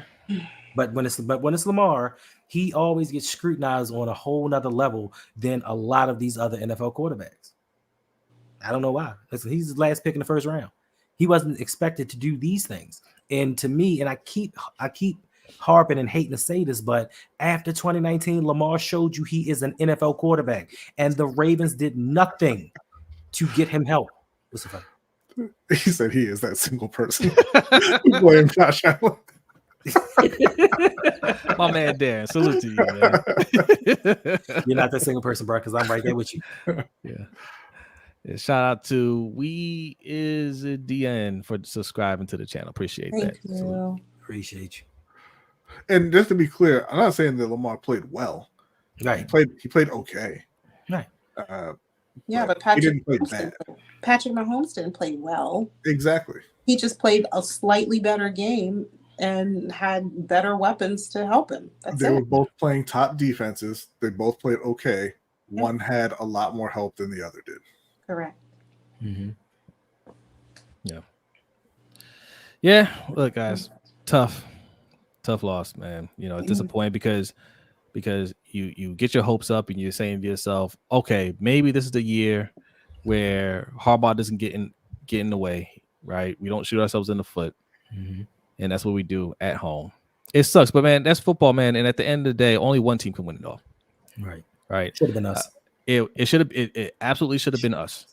Looking at this NFC Championship game, neither one of the teams were going to beat us. This is the Chiefs' Super Bowl to lose. They're probably going to win back to back, right? This would be his third, Pat Mahomes' third Super Bowl. Third. If he wins, third. If he wins, it is his third. Yeah. So now we know. Now we know, okay, when the Chiefs start out sluggish next year, we're not going to sit there and say, oh, they're done, right? We're not going to say, oh, well, yeah, they don't have it this year. We know what they're about. They're about this. They're about the playoffs, all right? And we need to have that same mentality. Look, tough loss, but, I mean, look, I don't think this team is soft by any means. You know, I think we're going to come back out next year, and we're going to be on a mission. It's going to be tougher, but that's fine. You should be built for that. Right, make the moves that you need to make in the offseason. The defense should be fine. Roquan's coming back. Roquan is that dude. Kyle Hamilton is that dude. Right, Marcus Williams. You know, it's kind of that dude. He's not the dude. I still have faith in Marlo. I'm sorry, Jose. Marlo is that dude until the playoffs come around. Look at his history in the playoffs. It ain't good. All right, we'll address that later. But he'll get us there. He'll get us there. The defense as a whole is still going to be a good defense. It's still going to be good. Is it going to be like this? Probably not, and it shouldn't have to be.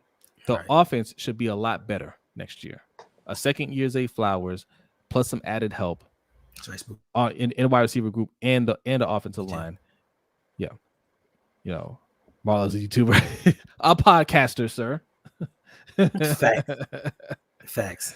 He's a podcaster. Yeah. Podcaster first, football player occasionally. There you go. Here you go. Stanley's not gone. They don't have a suitable replacement. Right.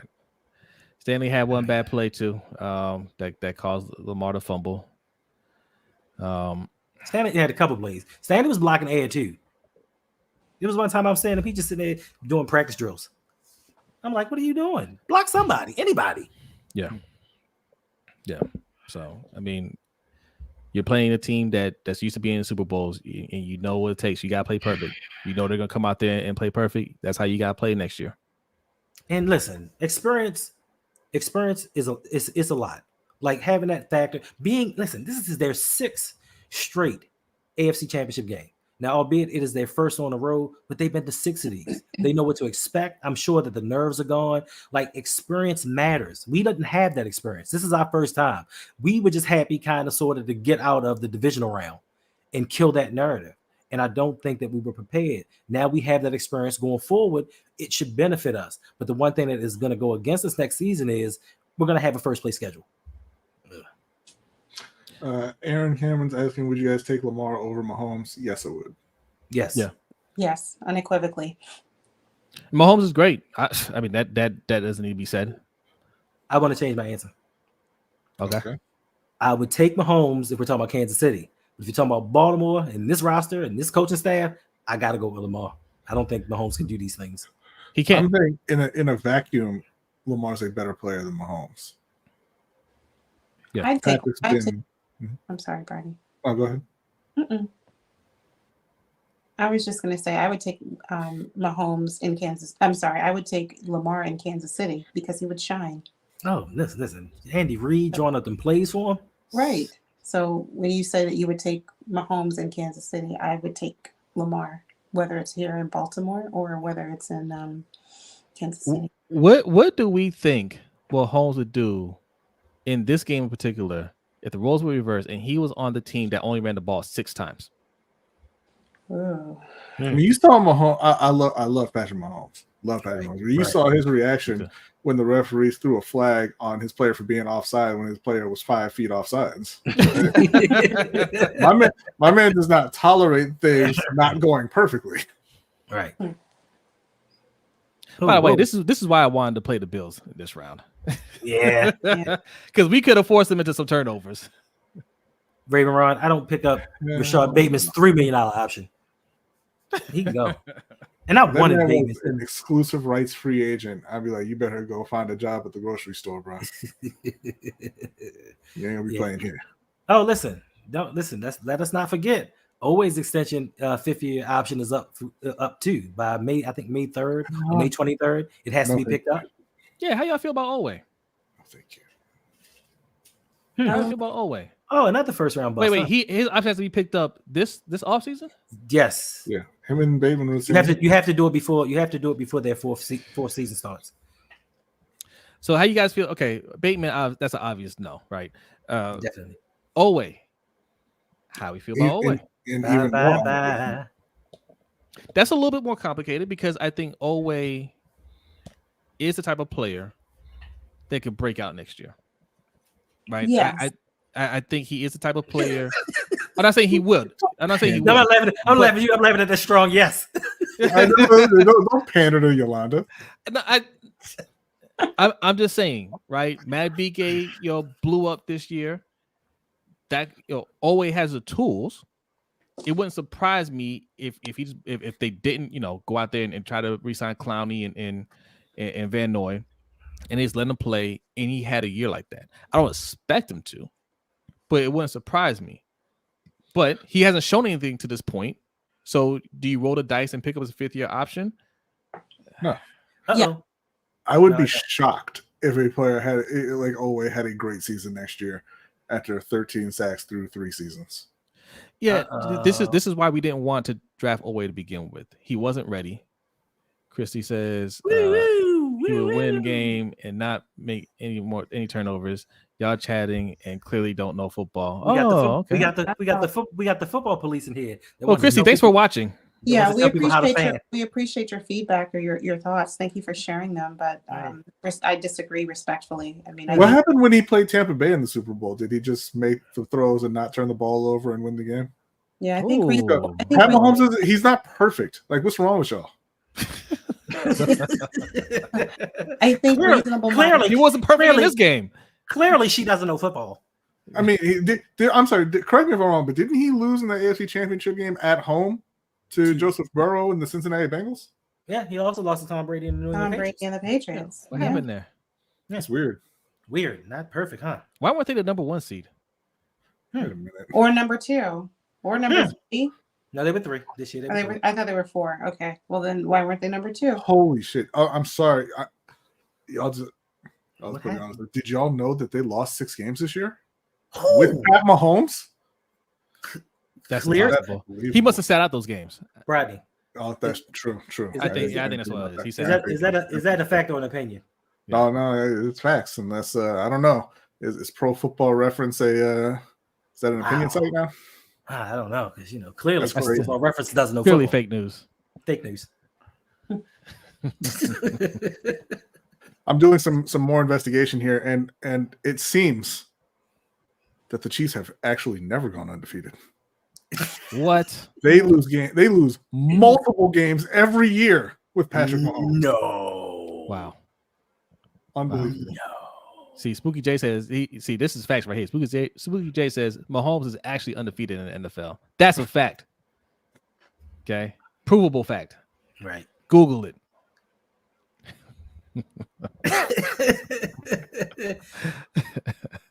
Oh no, and he listen, Turkey Vulture. Pat Mahomes wasn't the one who threw that pick 6 and fumbled the ball in that game to lose to the Raiders, was he? That wasn't that Patrick Mahomes. That was the other one, right? It was Patrick Mahomes Sr. Yeah. So, all right. Assuming Mike McDonald gets this head coaching job, which I think he will, what are we looking at for a defensive coordinator? Who's left at Michigan? Wink Martindale. What? That whole Michigan crew's gone. They're with Jim now. They with Jim. Well, no, the offensive coordinator just got the head coaching job. The defense coordinator left. So, who were we saying should have got last year? Weaver, Anthony Weaver. Mm-hmm. You know, he's in play. And Assistant head coach. Yeah, hopefully. If I were y'all, I'd be calling Avero, see if he wants to make a lateral move. But you guys will block that. I don't think they would, because they held on to him until they hired their coach. If Canales doesn't want him to be the coordinator, or he doesn't want to work with Canales, they'll let him go. Yeah. Yeah, I mean, yeah, we're gonna have to. Yeah, so yeah, Raven Ron says bring up Weaver for DC. We're gonna have to look into that. You gotta prepare. If we bring back McDonald, that's a plus, but we gotta prepare as if he's gonna leave. But you know, that's what we do. Shout out Aaron Cameron for subscribing. Appreciate that. Thank you. Appreciate you. That's what we do. We promote from within. So that's more than likely what the case is going to be. I mean, there aren't many candidates out there. Now, bigger question. Yes. What are we gonna do about offensive coordinator?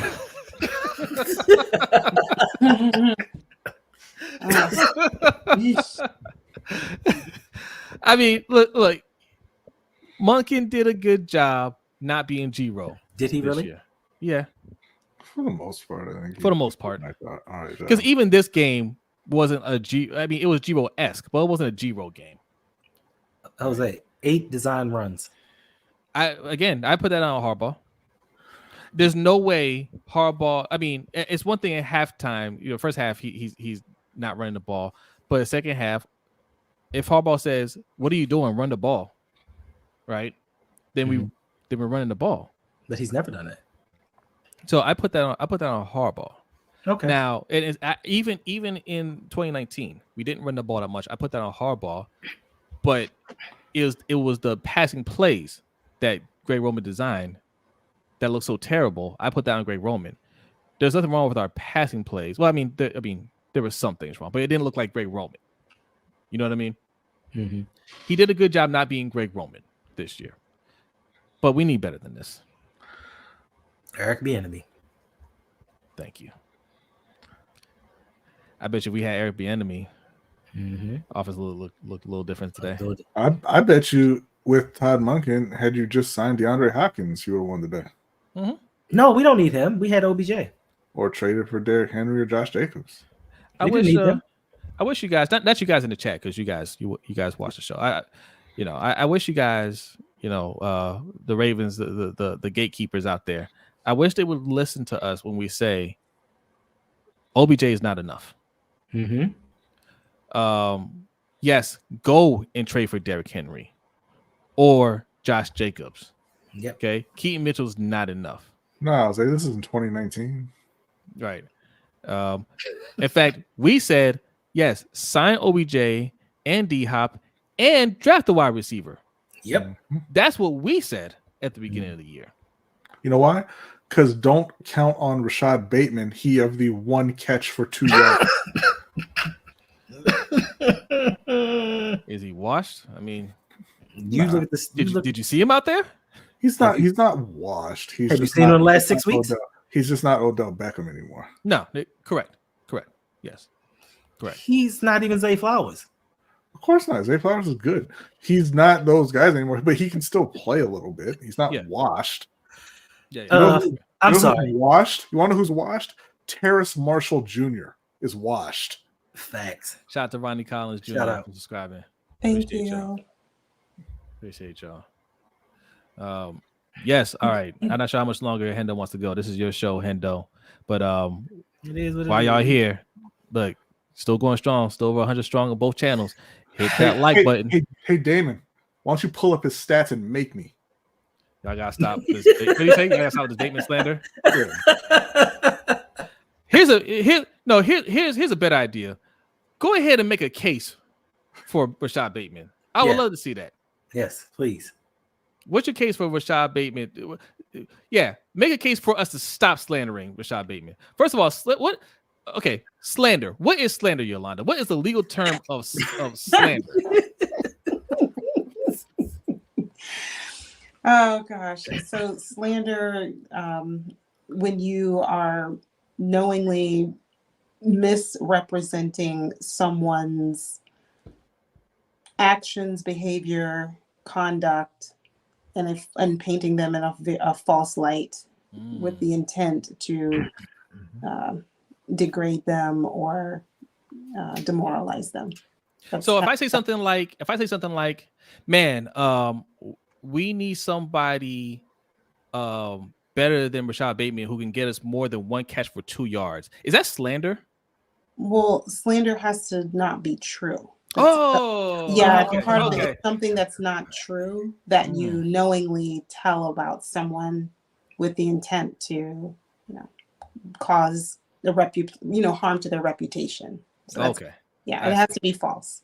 Okay, so Damon, you're actually slandering us for saying we're slandering Rashad Bateman. All right, we'll take you to court. People's court. And I don't understand how. Listen, I don't understand how it's slandered in the first place. Because 2 years ago, what y'all told us was, "Hey, we need to let these young guys cook. Lamar Jackson doesn't need proven receivers. We need to see what these young guys have." And Rashad Bateman was the king of the wide receivers in Baltimore. And what did he do? Absolutely nada. Yeah. Hey, shout out to Daniel Akers. Looks like he's a Chiefs fan. Salute to y'all, man. Y'all have a dynasty over there. Congratulations. Okay, we're venting over here, but look, I mean, and he called your GM an idiot. I like you even more. Hold up. He called EDC an idiot? Rashad Bateman. He said he was stupid. Okay. Yeah. I thought I thought Daniel called him an idiot. And shout out to Chiefs again. We got some Chiefs fans in here. Chiefs again in here. Says good games. Hey, listen, y'all got a dynasty. We're witnessing a dynasty. All right, no hate whatsoever towards Pat Mahomes. Okay, but I do have a little bit toward Travis Kelce because I didn't appreciate the unsportsmanlike conduct prior to the game. Move on. Justin shouldn't have been in his space. Yeah, he was. That's why. Justin didn't move. He was sitting there laughing. Right. I mean, but it's all games and shit. Like I like Travis Kelce, and he was well within his rights to do it. But it's all psychological, and apparently it got to us. Yeah, like they did a number on us, and we kept thinking about it and getting into the game. Travis Kelce picking, and Kyle Van Noy gets the personal foul, and Kelce's just laughing like, "You idiot! This is for the right to go to the Super Bowl." I ain't gonna lie, I was laughing there too because that's exactly what it was. That was an old wily veteran move, and Kyle Van Noy should have known better. He should have known better. He should have known better, man. I laugh at stuff like that, man. Look, but that's our head coach. Yeah. Y'all are the team to beat. The Super Bowl goes through y'all. Yep. Raven Eye says, so about Bateman, I'll play along. Right now, Bateman is our only true ex-receiver, and film study junkies seem to say he stays getting open, but Lamar won't see him or will overthrow him. So I'm just gonna respond to that just real quick by saying this. Them same people told you, look out for James Prochet.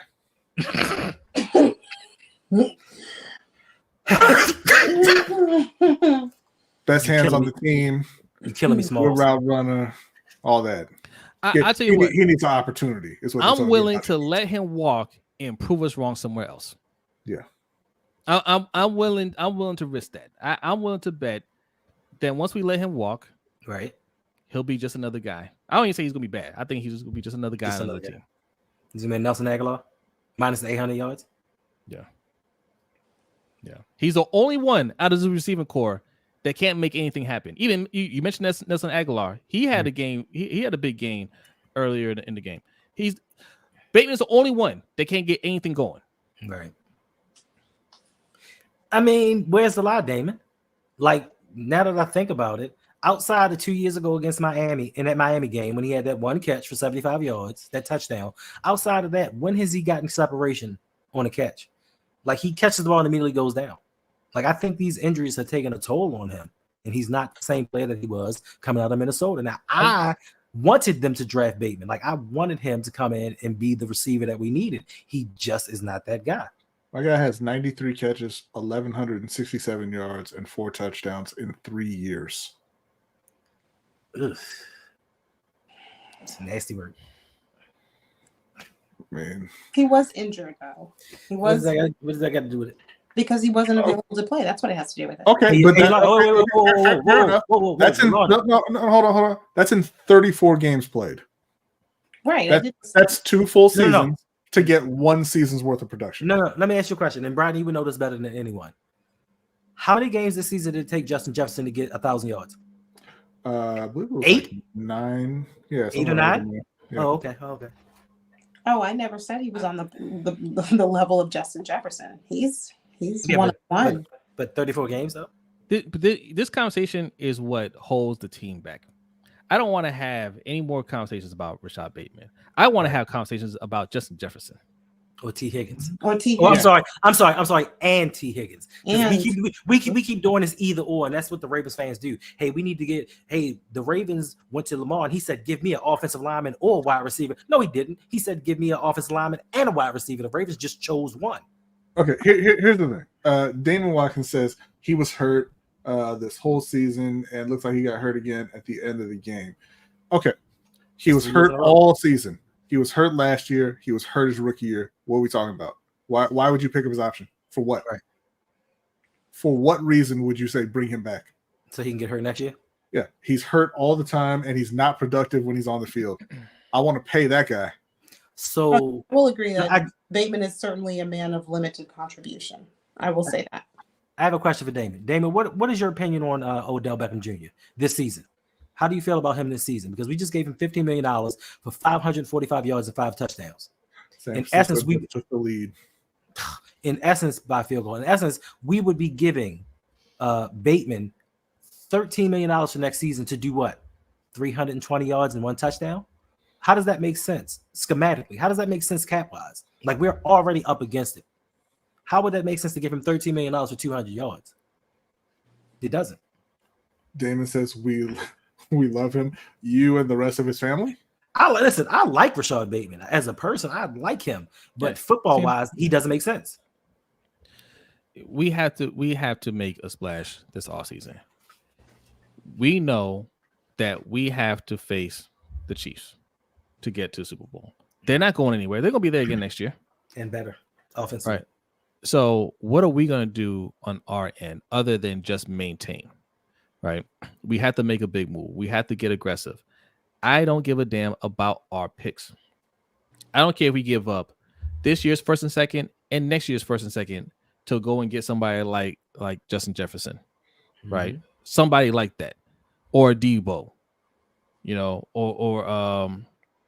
or DK. Like, we need to be aggressive in getting that difference maker here.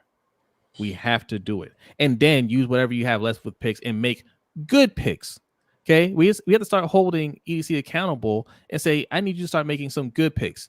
I'm not going to name the person that was out there, cheerleading EDC and talking about all these great picks that he made, but the names that he was putting on that list, I'm like, well, he said, Ojabo, TBD, right? He said another person developing. He mentioned who was a tackle? Which one? Voorhees? Falele. Oh, right. He's like, oh yeah, he's developing. You mean he sucks? You mean he can't help us in any way? Right? Like, no. Start getting us some guys that can actually play. I mentioned Puka Nacua earlier. Get us a Puka Nacua. Make a pick like that. I'm sorry to cut you off there. I wanted to jump in. We got a comment. This comes from a Suge Knight 323. Says, could have had George Pickens. There you go. No. Wait a minute. Who's this George Pickens fella? Because Ravens fans said we made the right choice in Ojabo because George Pickens hasn't done anything in the NFL. Well, let me stand by. I'm doing some more research real quick here. George Pickens. Okay, I mean, very similar numbers to Rashad Bateman, except he did it all this year. 1,140 yards and 5 touchdowns. Wait a minute. So you telling me with horrible quarterback play, that man had 1,100 yards in one season? Indeed he did. He's played the same number of games as Rashad Bateman, 34 games, 1,941 yards, 9 touchdowns. Interesting. Is J.K. Dobbins leaving too? Yeah, he's probably gone. No, he's not leaving. He's gone. They're not. Yeah, they're not back. Yeah. He doesn't want to come. He doesn't want to come back. Just like Tyus Bowser doesn't want to come back. And I wonder why. Maybe it has something to do with the coaching staff. Yeah. All right, y'all. It's tough. again, we're gonna be right back there next year. Are we gonna be prepared next time? This is why we want John Harbaugh to move on. I just don't think he can get them over the hump. We stay competitive so often because of how much depth we get in the draft. But I do agree some of these picks lately have been BS. The depth has nothing to do with why we're competitive. What you are calling depth is what you mean in our quarterback. We have a quarterback named Lamar Jackson is what keeps us competitive. The depth doesn't do anything for us. Well, and you don't actually have depth. Yeah, because then why do we trade for Roquan? Why do we go get Clowney? Why do we get Van Noy? Why are we making all these moves if we're getting so much draft depth? Like, I'm not understanding. Why do we have to keep constantly going outside? Rockison and Ronald Darby. Marcus Williams. To play over those 4 corners you just drafted. The Ravens don't have depth. If you had depth, you would win games when Lamar Jackson was out. The Eagles, who won the Super Bowl several years ago with Nick Foles, they had depth. Did they? No. It didn't have anything to do with injuries. It had to do with they can't play and EDC can't draft. He hits on a couple picks here and there. You got to realize, since EDC is becoming the general manager, he's had 44 draft picks. Out of those 44 draft picks, how many of them can we really say hit? Ben Powers did it for one season, year. For 1 year. Patrick Queen did it in his last year and a half. Kyle Hamilton looks like he's the real deal. Tyler Linderbaum looks okay. Hollywood was decent. That's 5. 5 out of 44. So where's this draft depth that you saying that we got? Because the rest of them guys have either gone on somewhere else or are no longer in the NFL. Yeah. Geno Stone did it for this year. And we cut Geno Stone twice. Yeah. And everyone has injuries, right? It's not an exclusive to Baltimore thing. Tennessee had just as many injuries that year that Baltimore had everybody on IR, and they made it to the conference championship game. Yeah. Well, so this is I love this question. It says role players, bro. How many superstars can you realistically pay on one team? Well, let's look at the world champion Los Angeles Rams with Matthew Stafford. They paid him. They paid Cooper Kupp. They paid Aaron Donald. They paid Von Miller. Who else did they pay? They paid Leonard Floyd. Yeah, I don't remember if they gave Jalen Ramsey a new contract, but they traded for Jalen Ramsey. They did give Jalen Ramsey a new contract. That's 6 superstars right there. Let's look at the 49ers. Wait. You got George Kittle, Christian McCaffrey, Deebo Samuel, Trent Williams, Nick Bosa, Trent Williams, Eric Armstead, Fred Warner, Dre Greenlaw.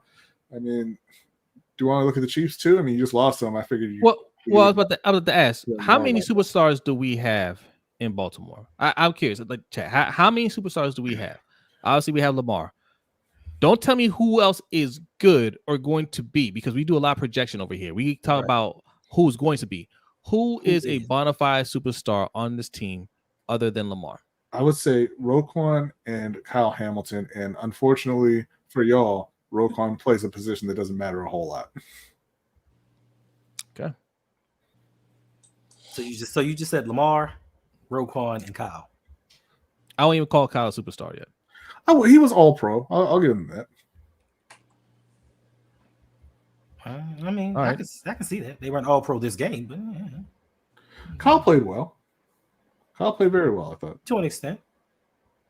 He did. He turned it around. They ask a lot of Kyle. And this is the thing that we keep saying. You keep putting so much on young players' shoulders instead of getting them running partners and saying, listen, I need you to be the Robin to this Batman and develop along and grow with them. They just throw them into the mix and say, hey, we drafted you high.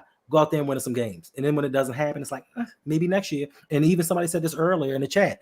We got next year. Well, how many next years do you think we got? How many next years do we go into an off season? And if you all are real Ravens fans, how many off seasons do we have where we went into a playoff game totally healthy? When is the last time that happened?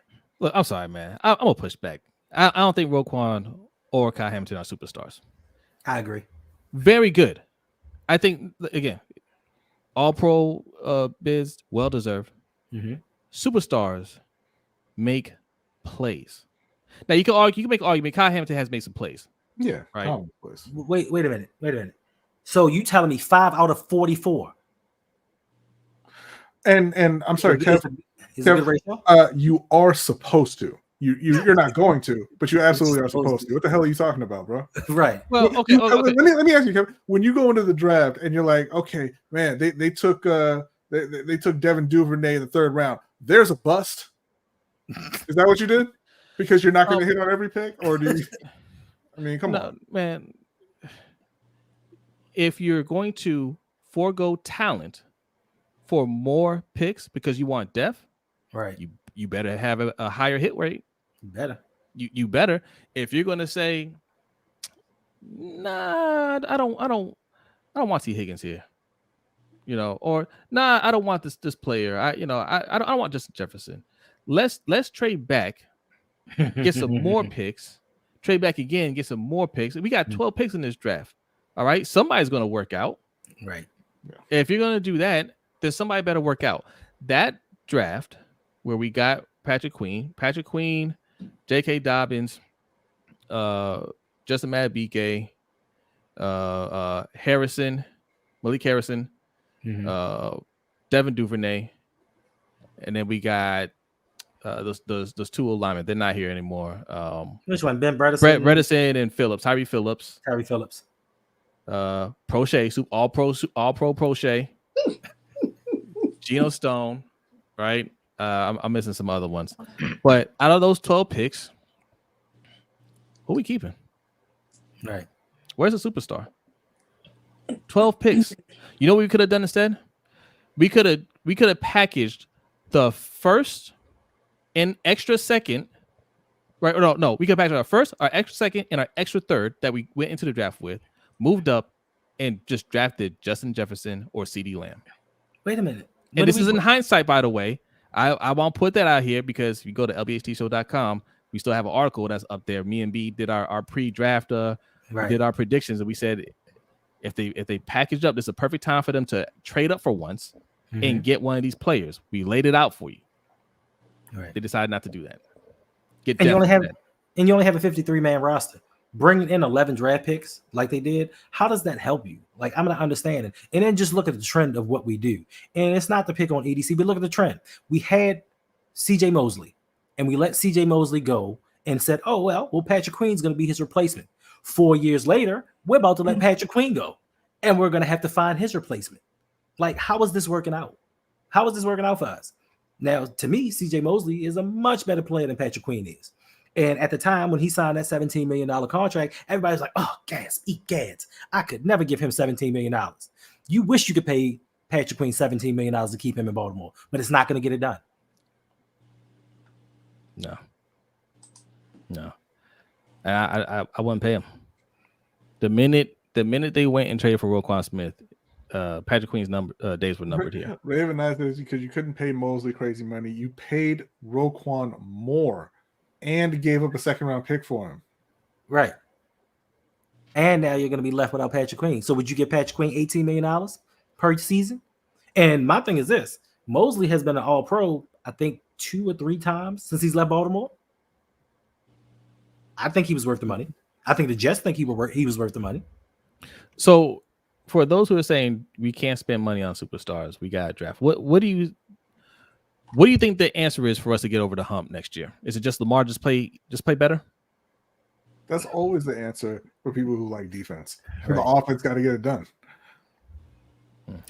And he's still an all-pro? I hate their knee. I was perfectly fine with them not paying CJ Mosley, though. I mean, I was cool with it. Right. Just not using a 1st-round pick on the same damn position. Because it's not that important. They should have been looking elsewhere. The Ravens prioritize positions that affect the game less. And listen, and the one thing that kind of itches my craw a little bit is the Odafe Owe pick. Sorry, Yolanda, I'm not picking on him personally, but everybody. No, I'm really not picking. It's not the pick. It's not the player. It's the pick. Because people seem to forget we gave up a very high 2nd-round pick along with Orlando Brown Jr. to get that 1st-round pick at 28. Yep. We gave up draft capital to get back there. So that could have been another player that we had as well as keeping Orlando Brown for another season. That way we didn't have the Alejandro Villanueva experiment, You know what I'm saying? Like it's just too many things and too many missteps that EDC has, and everybody's like, "Oh, he's cooking. Well, he gave up the second round pick that could have been Creed Humphrey. But it's okay though, Hendo, because we drafted Ben Cleveland. Did you see his muscles? He's so big. You see he eats squirrels. Did you see that? Right.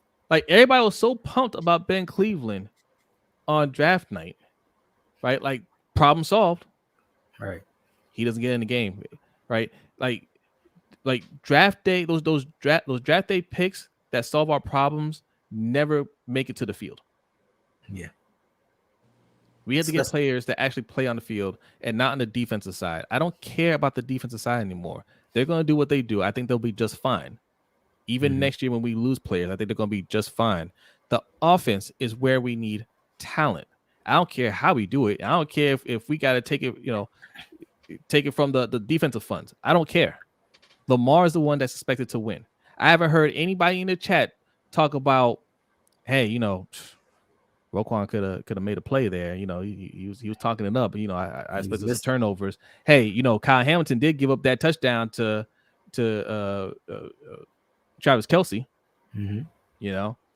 Hey, they gave up that long pass at the end. We could have gotten the ball back there, giving ourselves another chance.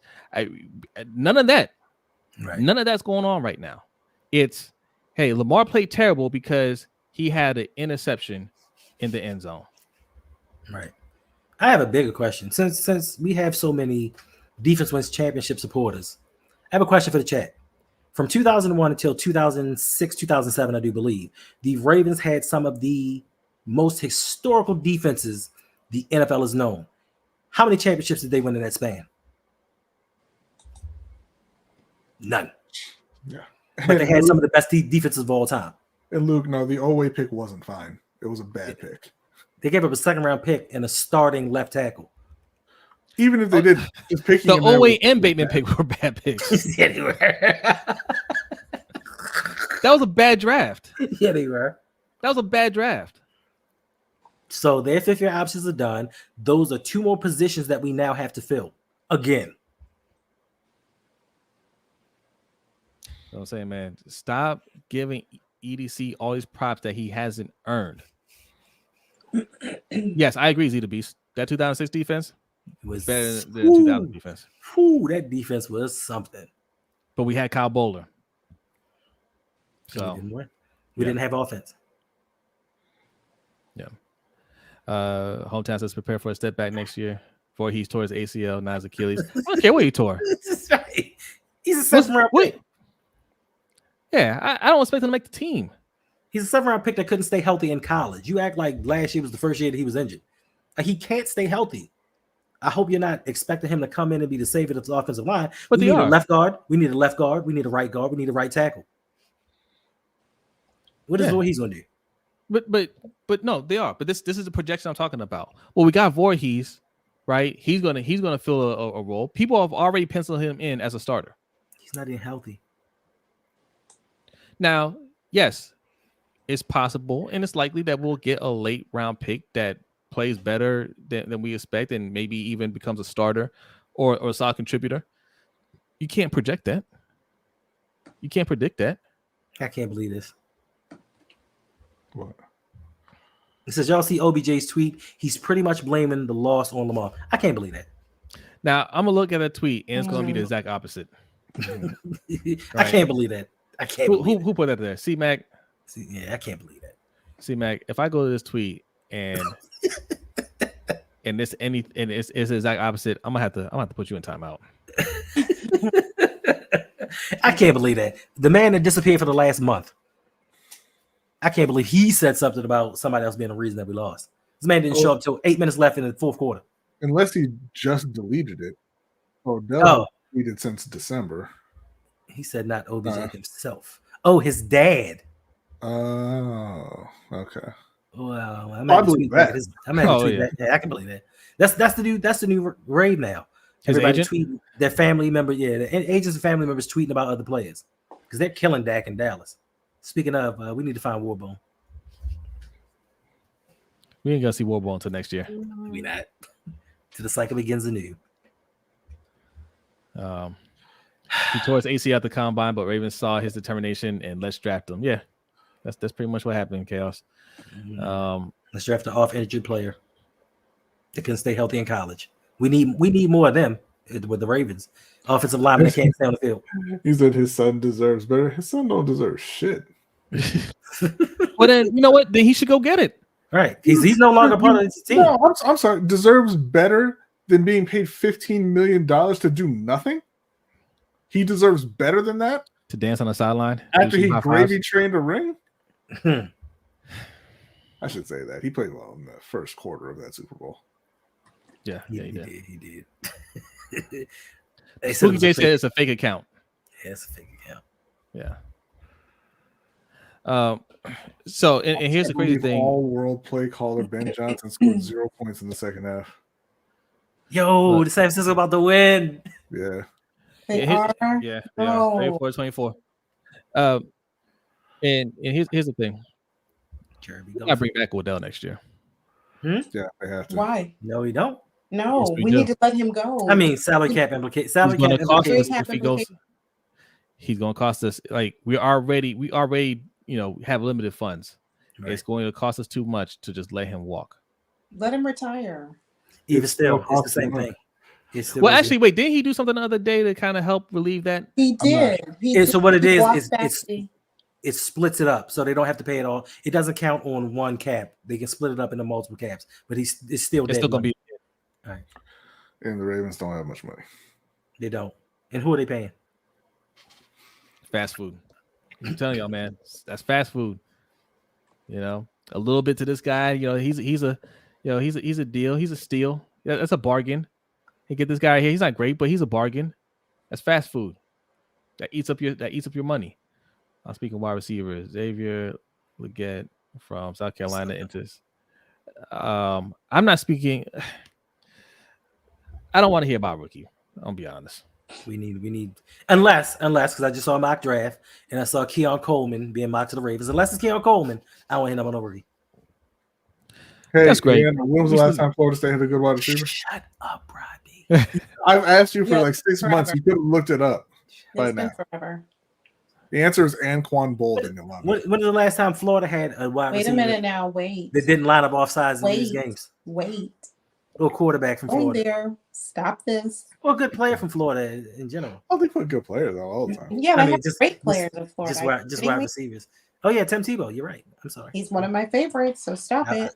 I'm sure. Garbage. Hot garbage. But he beat the Steelers. Sure did. Don't do that. Don't do that. Don't do that, Z. That's Detroit Polamalu. Don't do that, Z. Peter Ward ran in circles more than Zay Flowers does. I don't understand how they messed him up so much. They didn't mess him up. He just wasn't good. Yeah. Peter Ward was good. No, he wasn't. He went to Cincinnati. He was good at what? Before this version. He was beating up on ACC defenses, Hendo. He was not good. It's kind of like Oregon. Bloated stats till they get to the NFL. No, it's not like Oregon because Oregon players perform in the NFL. Marcus Mariota? Justin Herbert? Is he? Really? You're asking me if Justin Herbert, who's breaking every passing record for young quarterbacks, is performing in the NFL? That's what you're asking me? Okay, I mean, listen. Considering the topic of this 2.5 hour stream, you may not want to go there.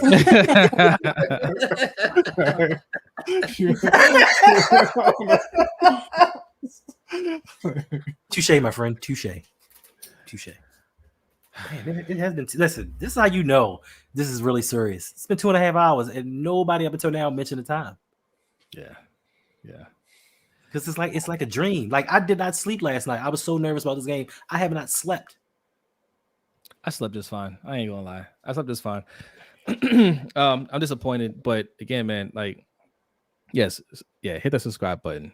Hendo's close to 4,000 subscribers. Let's get him to 4,000 subscribers. All right. Yes. Help get us to 2,000 subscribers. Let's do it. Now, the good news is the deadline to get to 2,000 subscribers was when Lamar hoisted up the Lombardi Trophy. Okay, that will not happen this year, so we still have a whole nother season to do that. We like to get that sooner than that. Okay, we're close to 2000. Let's let's modify that. To when Patrick Mahomes gets his 3rd Super Bowl trophy. I'll tell you what, man. Patrick Mahomes better get his 3rd Super Bowl because I do not want to hear about the San Francisco 49ers winning. Brock Purdy winning. I don't see them winning. I don't see it either, but I'm just saying. Detroit better not win. Detroit is losing. Yeah, this is a minute 37 seconds left. They've scored 27 unanswered on Detroit. Wow. But Detroit oh my God, he almost didn't make it.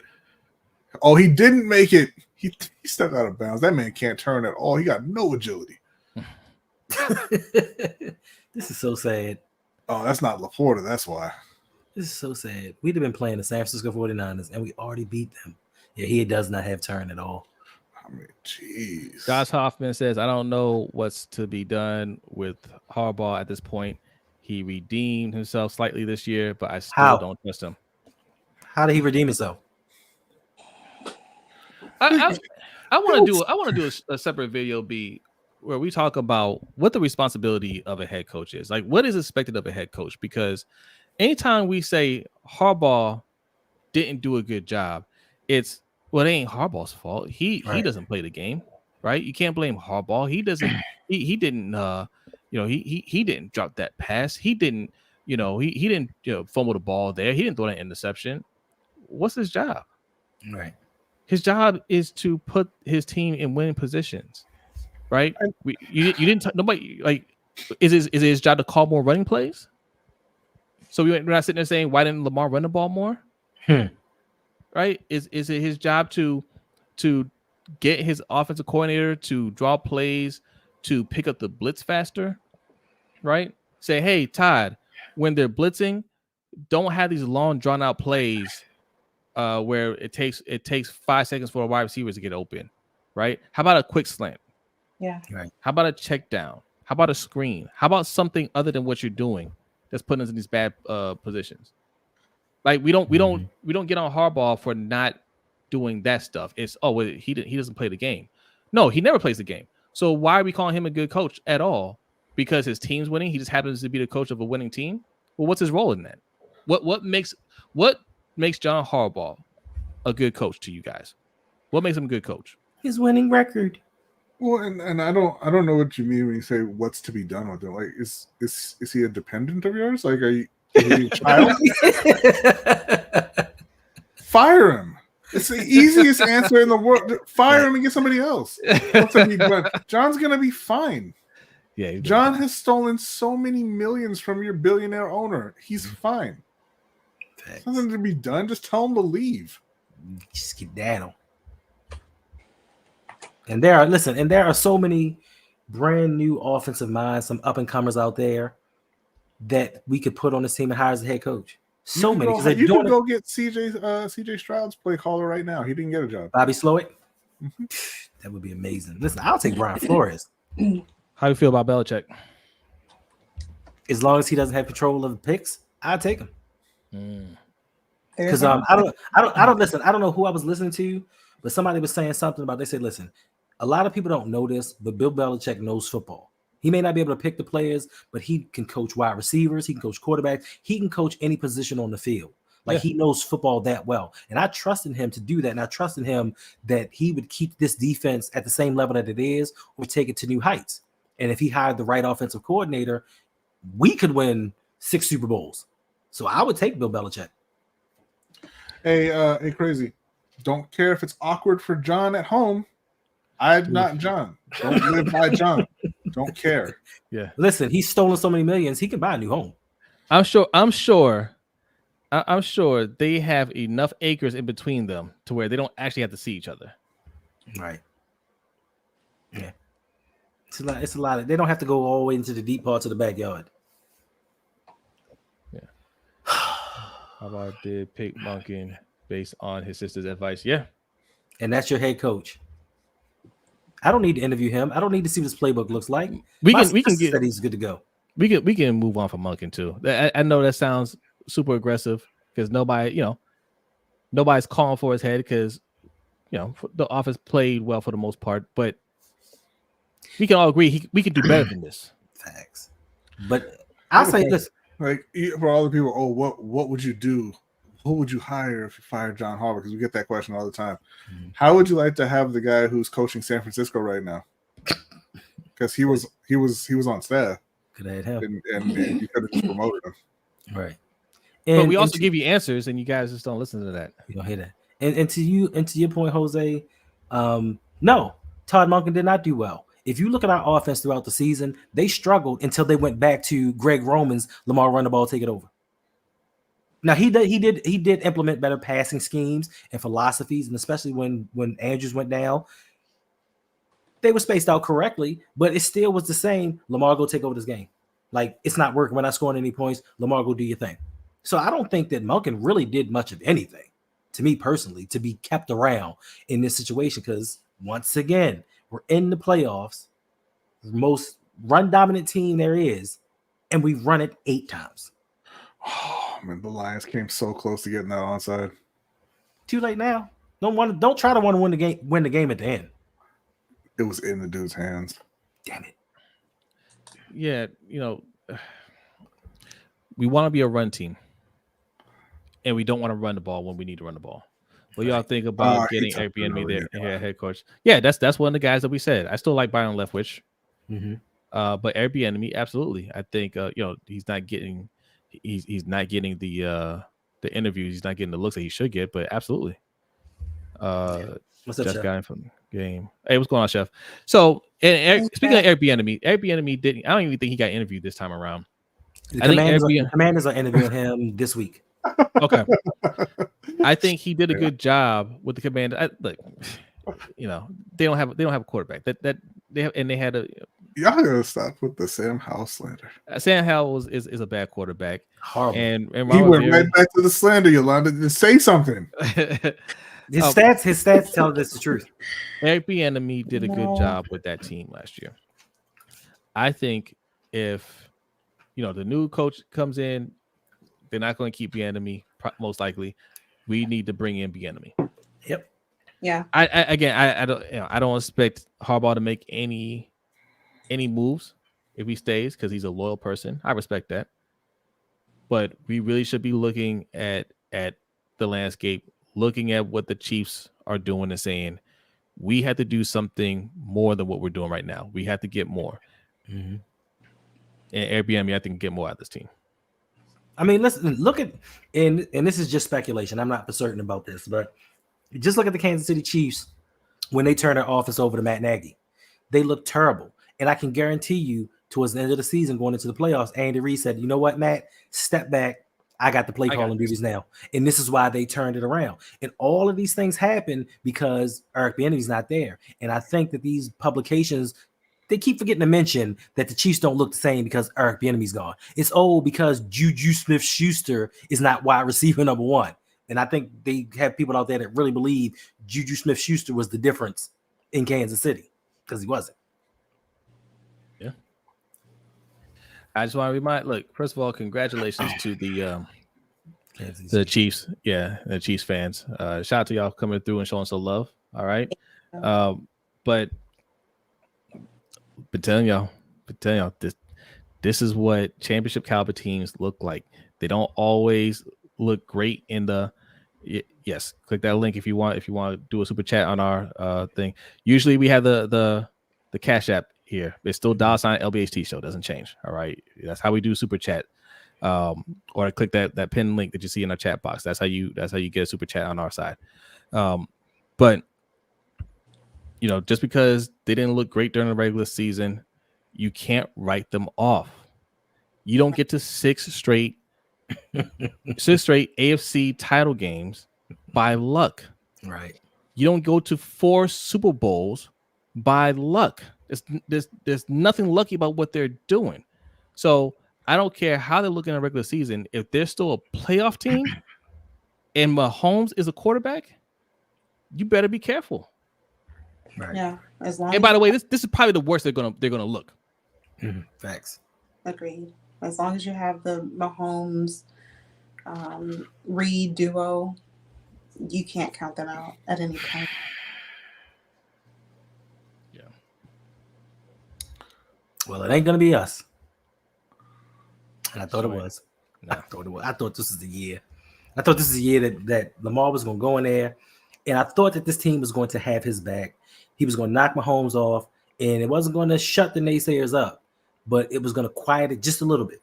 And we were going to get to a Super Bowl and win him the Super Bowl and ride off into the sunset and just live off that for about a season or two, or maybe even start our own dynasty. Maybe we were going to end the dynasty of the Kansas City Chiefs, but now we're back to square one. Now we have to rebuild this team all over again, and we may have to now implement a new defensive coordinator. Like the Super Bowl window isn't closed, but you know, door's cracked and it's about to shut and lock down. Yeah. The bad news is the Cash App Ravens girl, $ LBHTShow. That is the Cash App. Danity put it in the chat. Also, yep, there it is right there. Also, the pin link that you see in our chat box. Well, actually, if you go to our channel, we have a pin link in there. It's also in the chat box. Just yeah, scroll up there and you'll see it. But either way, you can make a donation, leave a comment, and you'll get animation right here. Microphone Man will raise his fist and salute. Okay. We're not going to win by rolling out the same team as next year. Even if Mike McDonald comes back, right? We're not going to win rolling out the same team. We had to make some changes. We got to make some upgrades. Okay, it doesn't have to be a whole bunch, but we got to make a couple. When will we get consistency with these coaches? When we get new coaches? Yeah, pretty much. Yeah. Chiefs fans here. Hey, salute to the Chiefs, man. Congratulations to y'all. Congratulations. Hope y'all win it all. Says Chiefs fan here. Y'all had a great season. I'm really shocked, to be honest. Lamar had an MVP year. I never thought we'd take it. Good game, guys. All respect. I'm not shocked. Not at all. I'm not shocked. This is your fourth Super Bowl with Pat Mahomes. Nothing shocking about this. At all. Nah. And listen, but I'm going to say this. Y'all better go beat the 49ers. That's all I'm saying. Y'all better go beat them. They will. I don't want no excuses, but I know they are. I like Patrick Mahomes. I like him. I root for him. I root for him to overtake Tom Brady. But just in the meanwhile, let Lamar get in there and get a couple.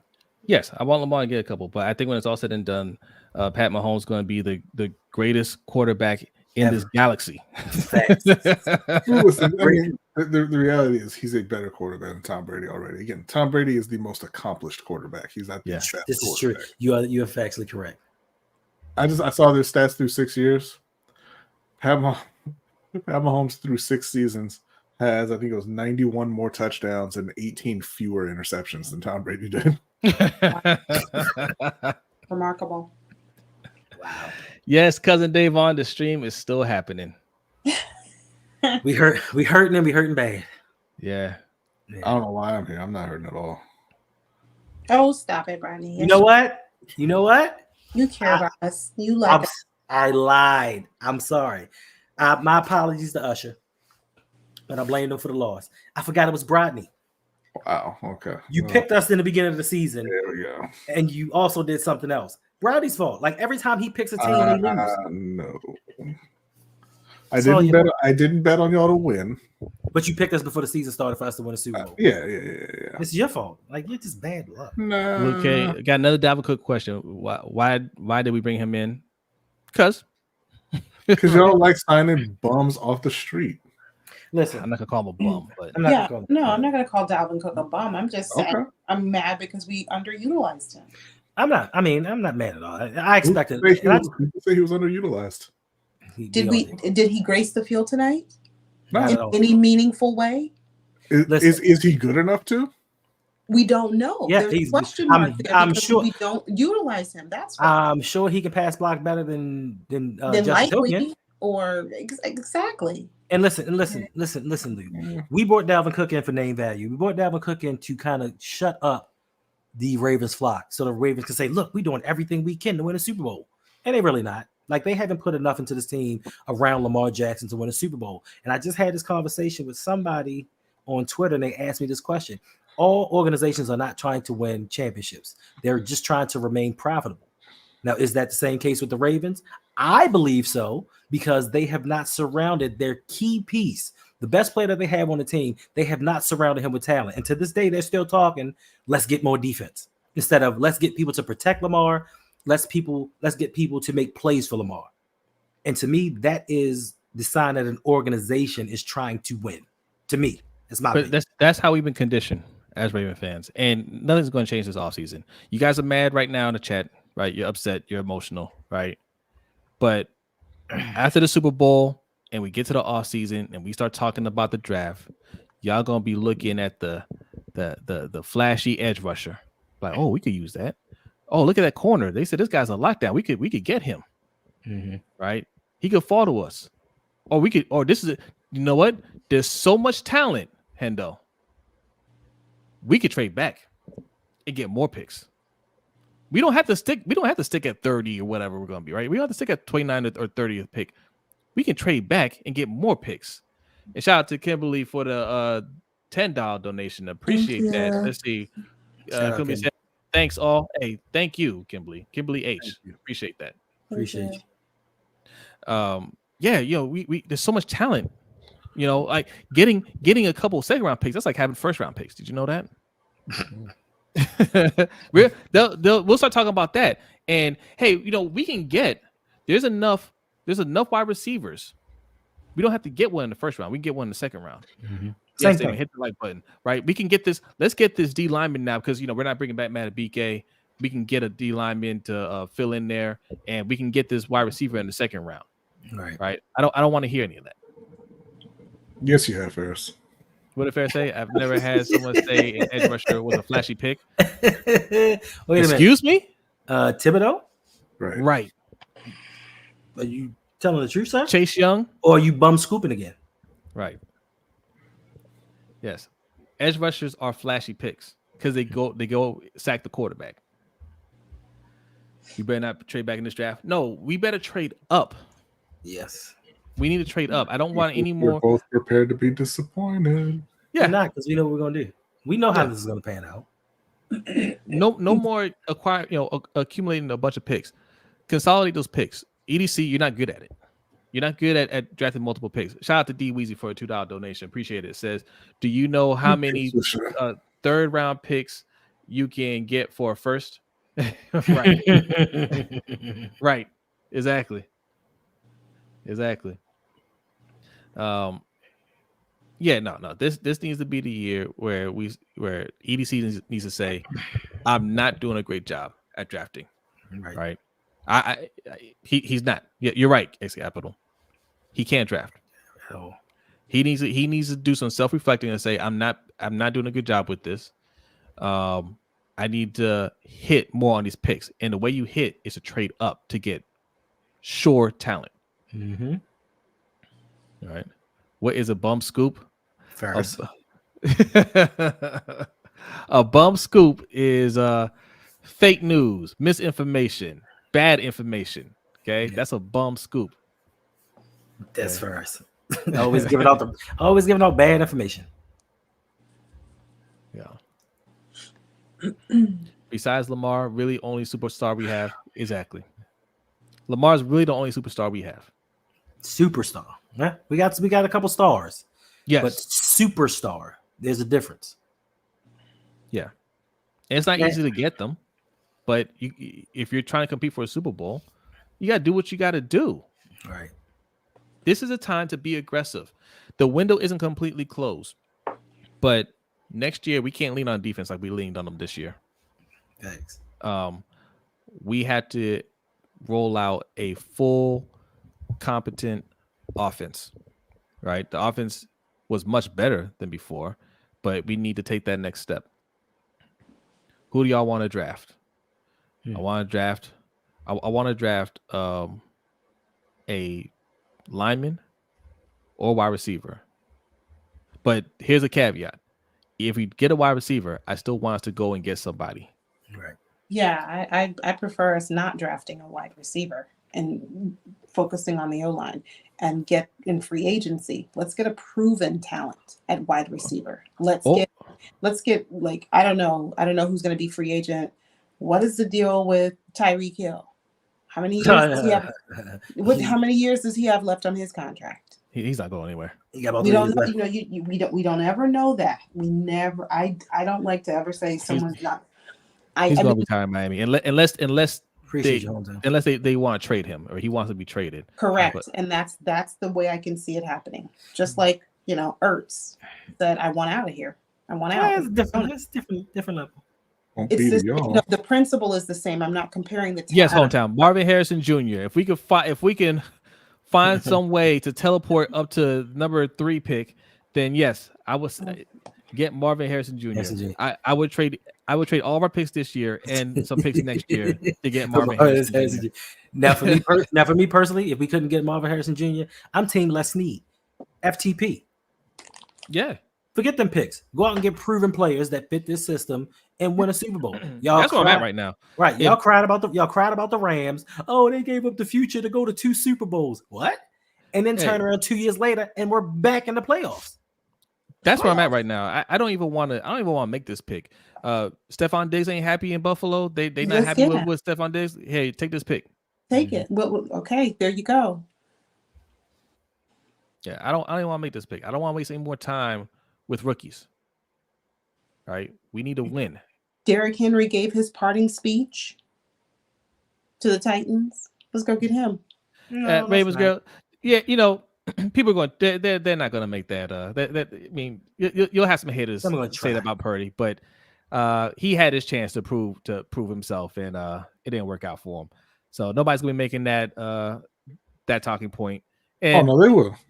They will because they're going to the Super Bowl. They're going to the Super Bowl. They're probably not going to win. And he's probably not going to play well. If we're being honest. He might not play well, but his supporting cast will. They will carry him, even Evans and Sanders as free agents. Yeah. I've been ignoring all of that. No Twitter, no nothing. Likewise, no. Well, I mean, we stopped doing that a while ago. I don't watch that much. I catch clippings from social media. Right. I'll already be out there watching it like that. Yeah, we need Diggs. We need to get a Diggs. Yeah, Higgins or somebody like that. Somebody that can really go out there and make plays. And to go along with it, we need a new offensive coordinator. I don't think we're going to get rid of Harbaugh. I think we should, but I think we just need to do more with the offense. It has to be more on the offensive side than the defensive side, man. So our tweet says, since our Super Bowl 49ers have been back to Super Bowl 3 times, the Ravens 0. Yeah, they haven't won any though. But yeah. You're laughing, Brandon, but this is a high possibility. I'll take him in the playoffs over any wide receiver we have right now. Yeah, I would absolutely take him. Please let us have him back. But also get Marvin Harrison Jr. Yeah, just how we scheme up the offense. Yeah, ultimately it falls on Harbaugh. This is what we're talking about coaching, right? That offense, slow developing, not picking up blitzes. Lamar needs to understand when his guys can't get open, he has to run. No, he doesn't have to run. He shouldn't have to run. He's a quarterback. What you're trying to say is that Eric DeCosta and John Harbaugh and Todd Monken need to understand that these guys can't get open consistently and get better players. It's not on Lamar to run. He ran enough. How much do you want him to run? And then when he gets hurt, oh, why is he running and getting hurt again? So injury prone. He shouldn't have got that money. I mean, let's see. Lamar had 8 carries for 54 yards. How many? He was the leading carrier on that team. Mm-hmm.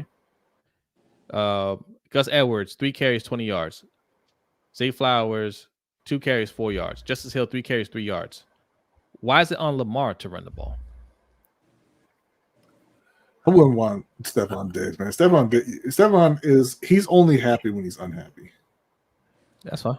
But he has not been a problem. He was a problem in that over this last month in that game. Yeah, maybe that one game. But listen, Damon, you said Diggs leaving the Bills. If the Ravens let him go to another team, they failed Lamar. They've already failed Lamar. They had 2 opportunities to get Stephon Diggs. Stephon Diggs went to the University of Maryland. He went to the University of Maryland with my son. And his mother went and talked to Ozzie Newsome and was like, yo, my son is here. He got drafted in the 5th round by the Minnesota Vikings. We had the opportunity to draft him. We did not do it. Then when he wanted to trade out of Minnesota, we could have traded for him because we needed a wide receiver that season. We decided, too rich for my blood. I want to go get some more defense. We've already failed Lamar, and we've already failed this team. Like, we had 2 opportunities to get Stephon Diggs, and we turned them down. Something needs to be done this offseason. I do not want to see us go and get, 12 picks and make all those picks and pretend like we're going to do something next year. Diggs' contract is too high. Stop.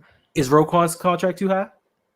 $100 million for off-ball linebacker that hurt Houdini's in the playoffs? Is Marlon's contract too high? Take some from him. How about that? Is Marcus Williams' contract too high? But no, it's not too high. You know why? Because we don't need to bring back Patrick Queen. We don't need to bring back Madubuike. There's your money right there. Facts. There you go. Right. Right. I don't want to hear anything about costing too much. Whatever it costs, we don't have, get it from the defense. Yep. Restructure somebody. Who would you rather have, Lamar or Caleb? Caleb who? I think that's about Caleb Williams. Man, get out of my face. Get the hell out of my face. TJ. Let me ask this question, TJ. What has Caleb Williams done in the NFL? Does he have 2 MVPs?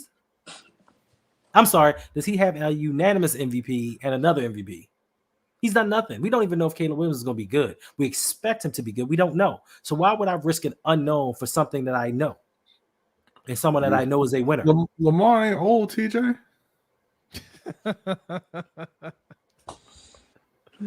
I mean, he's Bryce just rounding his prime. Bryce Young has youth. What does that mean? Youth. I don't know what your goddamn problem is. I'm being honest. I sat here for 3 hours with you. I sat here for 3 hours doing this bullshit when my team wasn't even playing. Wow. And that's how you are coming to me? You're coming to me like that? Hey, Co-host points, please. Hey, Brodny, I do That's apologize, sir. All right, I got all y'all with the co-host points. Listen, I do apologize, but just remember, you got another 2 hours to do tomorrow night. I ain't going on that show tomorrow night. This it is won't be 3 hours. I'm done talking about this. It's not even my team. This is true. Yeah, I'm a USC fan. I love Caleb, but he ain't better than Lamar. Stop it. Yeah. I mean, this is obvious. This is just talking points. You're gonna get a lot of strong reactions after a loss, right? Especially from the younger viewers. It's their first time going through this. But veterans like ourselves, we're used to disappointment. Right. I don't. And here's the thing: I don't hate the Chiefs. Hate the Chiefs for what? They did what they were supposed to do. What do you hate? Yeah, I ain't mad at all. Like, Mahomes, go get another ring. Just here's the thing. Doesn't matter who you're a fan of. You're a fan of the Chiefs. The Chiefs already been through this. They went their entire existence not winning. Yep. Okay. So they should be very happy right now. They should be living it up. The Patriots, they had their run, but they had a lot of years of losing. Every franchise loses more than they win. Not the Panthers. I'm Wow. right.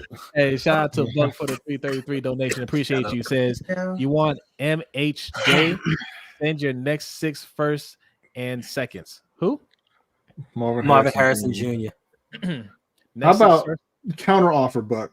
How about we just wait 3 years for Arizona to waste him like they do everyone else, and he'll ask for a trade, and then they can get him for like a first and a third, maybe a second and 2/3, maybe. The way that Arizona doing it. So I wasn't ready for this for these conversations yet.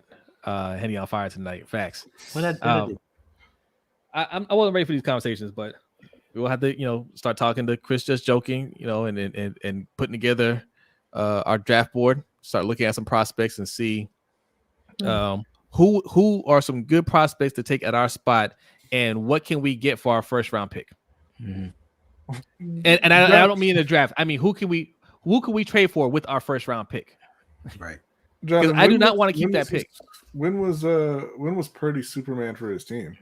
So I'm looking, and what I see here is 267 yards, a touchdown, and an interception.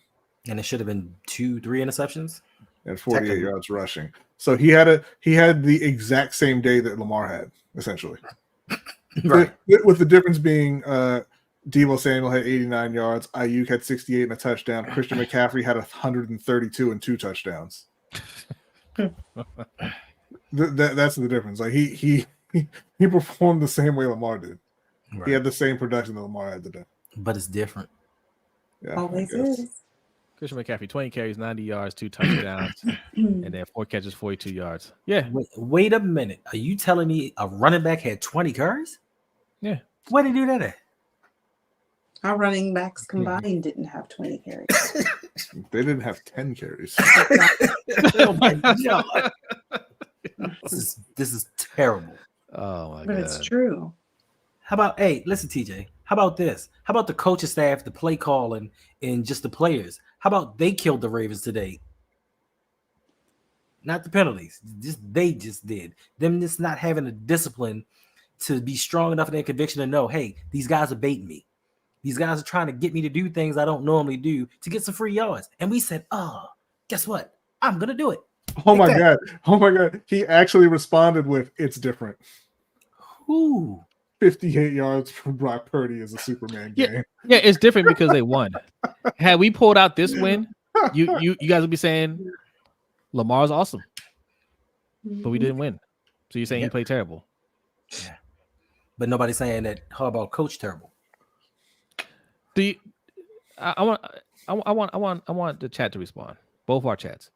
Do y'all want Harbaugh back here next year? Do you think we can run it back with Harbaugh and get to the Super Bowl? I know there's no judgment. I know there's some people out there that feel that way. Hey, we won a Super Bowl with Harbaugh. We can win another one with Harbaugh. I know you guys think that. We've had some good years. This was an excellent year for us, right? Mm-hmm. Do you feel like next year we can run it back and we can get over the hump and beat the Chiefs next year? My answer would be it depends. It really depends, and it depends on who the alternative would be. It would be anyone else, Yolanda. Wait, I'm not.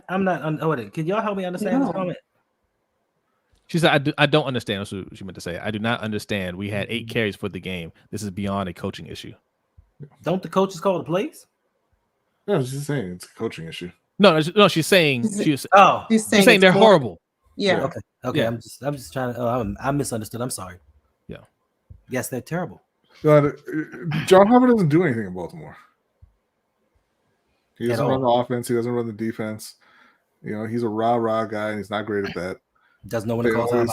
They always come out, flat in really big games where they have big expectations. Thanks. Well, usually not 100% of the time. I don't want to say that. You know, they came out and they beat the hell out of San Francisco and Detroit. But regular season. I mean, they're a lot like Carolina was when they went to the Super Bowl last. They're built to lean on their superstar quarterback and not give him any help. They had a poor play caller in Carolina too, but they said, "Hey, don't worry, Cam will fix it." Damon says he'd give Harbaugh one more year. A lot of no's. I mean, some people like Harbaugh. This was a good year, and I can see why people would think, "Hey, we do a couple things differently next year, we can win it." But history shows. We'll say it again because people are coming in here. They're just coming in and they're listening to us for the first time. There has never been a quarterback and coaching combination that has been together for more than 5 years and won a Super Bowl. Okay. If they haven't done it within that first 5 years, right? If they haven't done it within that first 5 years, they have never done it. This is year 6 for Harbaugh and Lamar. So history says, and it's not an accurate thing. I mean, they could be the first to do it, but history tells us it's likely to not happen. Jonathan, this is not the first time that this has happened in a playoff game for Baltimore, and it is not the first offensive coordinator that it has happened with. It's in fact the third offensive coordinator that it's happened with. So whose fault is that? Because either he's telling them to call the plays a certain way, coach a certain way, or he's so goddamn stupid he hired the same person 3 times. But once again, run Lamar to set up the pass. Why is our first go to run our quarterback? Not understanding. So what needs to happen if they're keeping Harbaugh? And again, I don't think any of this stuff's going to happen. But what needs to happen this offseason is you got to. Monken's going to stay. I don't think anybody's going to leave other than McDowell for a head coaching job. But a conversation needs to be had, and they need to tell Harbaugh, Monken takes over. like he's the play caller, and you have no say in it. Just like when we had Gary Kubiak, right? He didn't overrule Gary Kubiak. Gary Kubiak ran the offense, and Harbaugh had no say in it. Same thing needs to happen with Todd Monken. If we're keeping Todd Monken, it's Todd calls the plays, right? he handles the offense, and you handle everything else, right? But you don't have any input in terms of what he's going to call, because this is clearly Harbaugh, right? We ran the ball well all the way up until this week, and we decide not to run. Hey, Jonathan, did they play to their strengths? He may be asking. Y'all ever play high level football? What does that mean? It might be a reason for it. It might be a good reason for it, because I had this conversation with somebody else before. Wait, Jonathan, did you? I don't know who you are. Yeah, because I'm just going to explain. There are a lot of high level coaches in the NFL that never played football, high level football. I don't understand what this question has to do with anything. Yeah, what are you trying to say? So we haven't played high level football, neither have you. We can't speak on it. You play high level football? Where'd you who let me Google you. Jonathan Mann. Let me see. I'm just trying to find out what the basis for this conversation is. Are you trying to say that the coach is doing something that we are unaware of? He had his team prepared to play this game like he does every single season? Like we're the most run-dominant team in the NFL? If they play to their strengths, he said no, they didn't play to their strengths. So what point are you making, Jonathan? Jonathan Mann, where did you play? I've never heard of you. I mean, you could have been before my time, or I don't know. You guys remember Jonathan Mann? I don't. Okay. And don't tell me college.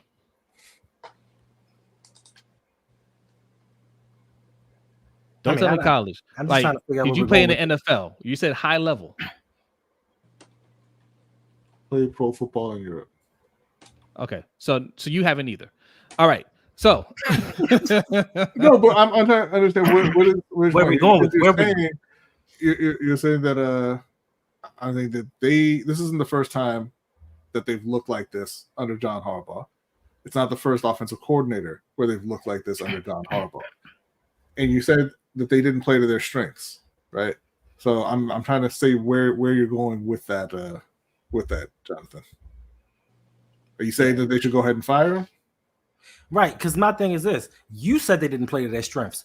Who is that on? Is that not on the coaching staff? I'm a little confused with this. They didn't play to their strengths, but the coach told them to play to their strengths, and they just ignored them. But listen, this is y'all guy. Nice. Okay, that's good for you, Jonathan. Look, and look, I'm pulling your leg here a little bit, right? Talking a little trash. That's good. That's good for you. But that doesn't your experience as a football player does not supersede our knowledge of football. Like, we don't have to play the game to have a level of knowledge. What level of football did John Harbaugh play? Did he play high level football? He did not. Oh, okay. But you're saying it's on the OC. Brodny explained to you this is the third OC this has happened to. Who keeps hiring these OCs? Because I don't know if you know the Ravens, Eric DeCosta's not hiring these OCs. John Harbaugh is. So if you're hiring the same guy to do the same thing, is that not on the man that keeps hiring you? I'm not understanding. So should we fire Tom Monken then? So the Ravens fired Tom Monken. While Harbaugh's dodging all these bullets, Does Todd Monken catch that stray and say, "Hey, he got to go. We got to bring somebody else in"? But how many offensive coordinators has that been since John Harbaugh's been here? Well, yeah, that's what I'm trying to go with it. Right. Okay. Right? So while we're not blaming Harbaugh and saying, "Up, it's his fault." All right, we're gonna bring in another coordinator, and he's gonna look good in the regular season, and then we get to the playoffs and we play a tough team, and we look exactly like that. The OC is not bad. The OC just called a bad game. Oh, okay, great.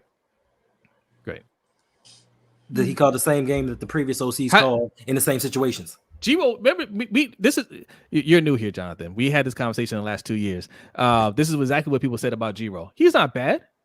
And if we get rid of Giro, who are we going to replace him with? Right? Tom Monken ain't great. Marty Morningwig, how can we let him go?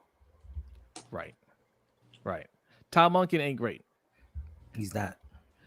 He's just better than Giro, and that is a very low bar. Mm-hmm. I won't call him bad, but he's just, like I said, he's just better than Giro. We can do better than him. All right. And don't come in here and try to flex your NFL Europe muscles on us again. All right. How dare you?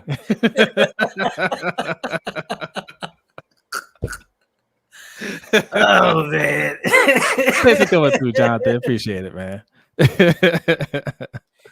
To answer your question, he did call a bad half versus the Texans until Lamar went to him and said, "Bruh, what you're calling is some BS. It's not working." So your quarterback had to call you out and let you know we're not doing things right. And then they turned it around. So we go from the first half of the Texans game to all of the Kansas City game. He called a bad game. They made some good adjustments, but Jonathan, this is my point. I don't think Tom Monken's a bad coordinator. He's not. He's not great, but I don't think he's bad. But it's the problem is the common denominator, the head coach. Every time we get to these games, this is exactly how we play. Every time we get into these type of games, this is exactly how we play. We don't run the ball, right? The head coach is the one that says, "Hey, I need to run here, or I want to pass here," right? Mm-hmm. And then the offensive coordinator is gonna run a play out there. But the head coach is the ones that's telling you in the situations what he wants you to do. 6 carries from your running backs. That is not Todd Monken, right? Because if that was Todd Monken and Harbaugh didn't want that to happen, at halftime he would have heard it. Thanks. At halftime he'd have been like, "What the hell are you doing? Run the ball." Thanks. And we'd have gotten a lot more runs. But he was cool with it. Everything was fine because he didn't want to run the ball there. 2019. Same thing. We were first seed, number 1 seed, and we ran the ball 6 times with our running back. Even though we, as in this year, led the league in rushing.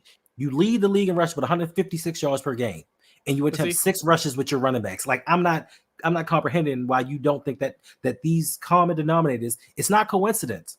It's John Harbaugh saying, "Yes, we're hiring this man to be our offensive coordinator, but he's still going to run my plays." Pull up his other comment. He said, "That's exactly my initial point, was that Lamar should have took it upon himself to call plays." You're putting it on Lamar again. So he has to be the coach too? And if he has to take it upon himself, if he has to say, "Nah, that play, that's no good. I'm gonna start calling the plays," then what's the job of the coaches? Yeah, so Lamar has to be one of the top quarterbacks in the league. He's got to be your run game, and now he's got to call plays. And y'all think that John Harbaugh should still have a job? Right. What do we have John Harbaugh around for? And one of the leading wide receivers. What's up, attitude? That's what big time players do. Jonathan. So Andy Reid don't be calling plays. So when have you seen Pat Mahomes just say, "Hey, this plays aren't working. I'm gonna call it myself. I'm gonna call these plays myself"? Was Brock Purdy calling all the plays in that San Francisco game? Or Jared Goff? Josh Allen? Was he calling plays? CJ Stroud? It's always on Lamar to be the only one that has to do and go above and beyond other players. Oh, okay. Big time players make big time plays in big time moments. So cliches. Thank you, John. What quarterback other than Aaron Rodgers, because you already know that because he's so vocal about berating his coaches, what other quarterback just says, "This isn't working, I'm gonna just call my own plays"? I'm not talking about okay, making checks. He did that. Right. And my thing is this. also, you talking about him calling his own plays, isn't it also dictated by the personnel that's in at the time? Like if you got certain personnel in the game, you can't just start calling your own plays. You can make checks, but just calling your own plays when you got 2 tight ends and a 300-pound fullback in there and it's 3rd and 12, like, you're making excuses for this head coach. And the thing is with us, we've gone through the same thing over and over and over again, and nothing seems to be working. Nothing seems to be changing. Now, if John Harbaugh the second time would have said, all right, we're going to try this and we lost, cool. Then we get to this game and he tried something different, we lost, cool. I understand all of these things, but he's doing the same exact thing, hoping for different results. And to me, that is the clear definition of insanity. And I guarantee you next season, we'll lead the league in rushing again, and we'll get into the playoffs, and he'll have his offensive coordinator try to throw the ball. And then we'll sit here again wondering why we didn't win in the playoffs. And it's like, well, it ain't the head coach's fault. I know we keep trying the same thing and it's not working because teams are figuring us out, but we need to give him one more shot at it. Hey, shout out to Mark Aldridge for subscribing. Appreciate you. Thank you. Appreciate you. All right, so my camera went dead. I'm charging it now. Not sure how much longer you want to go, Hendo, but yeah, appreciate you, Mark. Yeah, thank you. I'll charge this up, so people want to donate, you'll get the animation. Harbaugh is a sloppy coach that doesn't do enough. Period. He's been coaching this team for a long time, and I think, again, I don't think he's a bad coach, but he gets accolades that he benefited from the tail end of Ray Lewis, Ed Reed, Suggs, nada. He said no matter coaches, at the end of the day, players play. All right, so coaches don't matter then. So right, what is their purpose? Why are they getting all this money? Why are they paying them all this money? Why are they about to give the other Harbaugh close to $100 million if coaches don't matter? I mean, because I guarantee you he'll get something out of Justin Herbert that those other coaches didn't. I mean, look, I'm fine if you feel that way. Again, cool. I'm not. If you feel like my coaches don't really matter, players gotta play. Cool. Then we gotta get better players, right? We gotta get more talent. We can't just have one guy doing it all and not have any coaching, not have any real weapons, and saying, well, he just has to play better. It can't be that. Right. And to your point, John Harbaugh is a coach that prefers to run the ball. He said this out of his mouth. I want to be a run-dominant team. I want to be a historically great run-dominant team. And we've done that until we get to the playoffs. Once we get to the playoffs, he says, you know what? Everything that has been working for us, scrap it. Let's do something else. And even if he's not in control of these things, when your coordinators go off the rails and you see in a half that you pass the ball 32 times and you run the ball once, you as the head coach need to go to him and say, hey, bro, turn us around and do something different. Not just sit back and say, you know what? Whatever happens, happens. And then when we get to the press conference, it's always going to be, hey, we just got to stack plays and get better. And next season come in and do some things different. And then do the exact same thing all over again. Yeah. And I agree. And this is the point, and I don't know if you're a Ravens fan or not. Lamar does need a more consistent supporting cast. But as John Harbaugh is the head coach of this team, he likes beta males. He doesn't want people to talk back to him. He doesn't want people to question his authority. And it's kind of hard to bring these guys into the organization to play when you're looking for quiet boys. You're getting these Kamale Correas and Bronson Kafusis when you should be out there getting talent. Because these guys are good character guys, never asking if they can play football. Because they're good character guys, that's who we bring in. And we expect Lamar to go out here and make miracles. When he doesn't make miracles, we blame him for everything that goes wrong. And it's nothing on the coaches. Part of this roster building, this roster organization has to do with John Harbaugh and his personality. And I hope that you know that. I hope you know he has say in some of the personnel, and they're trying to build a team around him and the people that he likes. They're trying to make him comfortable and make him happy.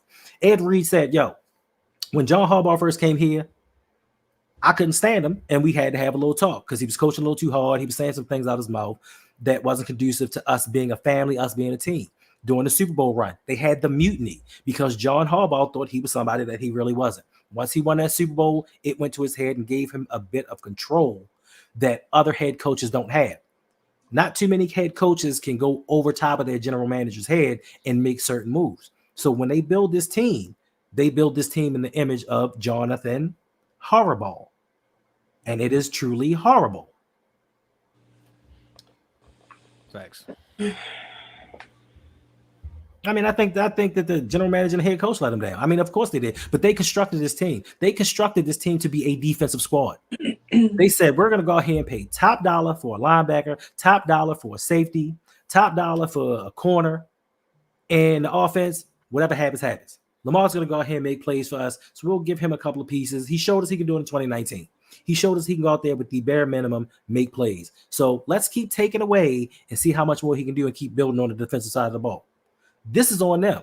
As much as John Harbaugh will get in front of the camera, like me and Lamar, we're buddies and we hang out and I love him and that's my guy. Not once has John Harbaugh ever said we need to get Lamar the weapons and the protection that he needs to get us over this hump and get us to a Super Bowl. He's never said that. Even when Lamar was going through the contract negotiations, he kind of took a step back and was like, Lamar's Lamar, and whatever happens, we'll let it go. So yeah, I don't trust John Harbaugh, and he's not a good coach. And somebody said it in the chat. How many Super Bowls has John Harbaugh won since Ray Lewis? And I'm not even going to say that. You had 2 periods of John Harbaugh. You had the period of John Harbaugh with Flacco, Ed Reed, and Ray Lewis, and they went to a couple of AFC championships. They went to a Super Bowl and won it. They retired. Then you had that period in between right before Lamar. They went to the playoffs one time. And that was in 2015 because we brought in Gary Kubiak, and we keep talking about this. They went above his head and brought in an offensive coordinator that can actually coach. He went and won one. He went to that one playoff game. We should have won that. I'm not going to get into that one. Then we skip. Don't go to the playoffs again till we bring in Lamar. Now, my thing is, in between Ray Lewis and Lamar, this is where John Harbaugh, to me, in my opinion, showed me the coach that he really is. And he showed me he cannot coach a team without a bunch of superstars on it to make up for his coaching deficiencies.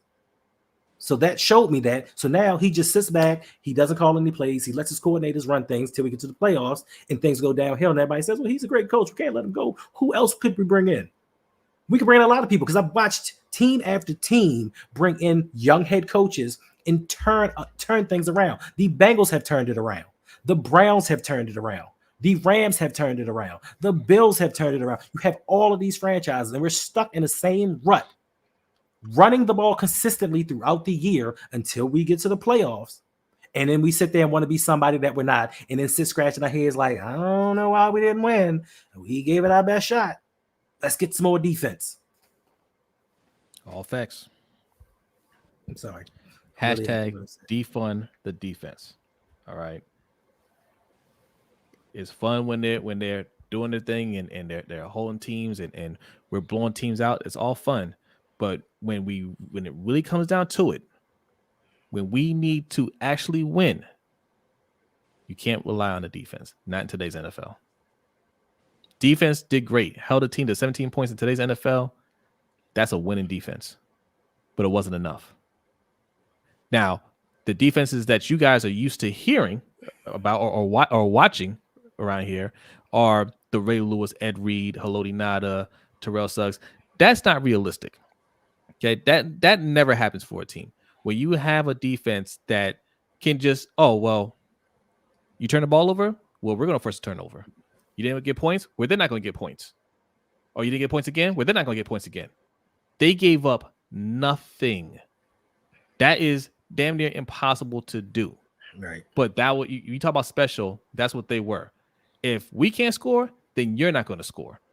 Right. If we continue to not score, we'll just score for you. That's not this defense. And you shouldn't expect them to be that.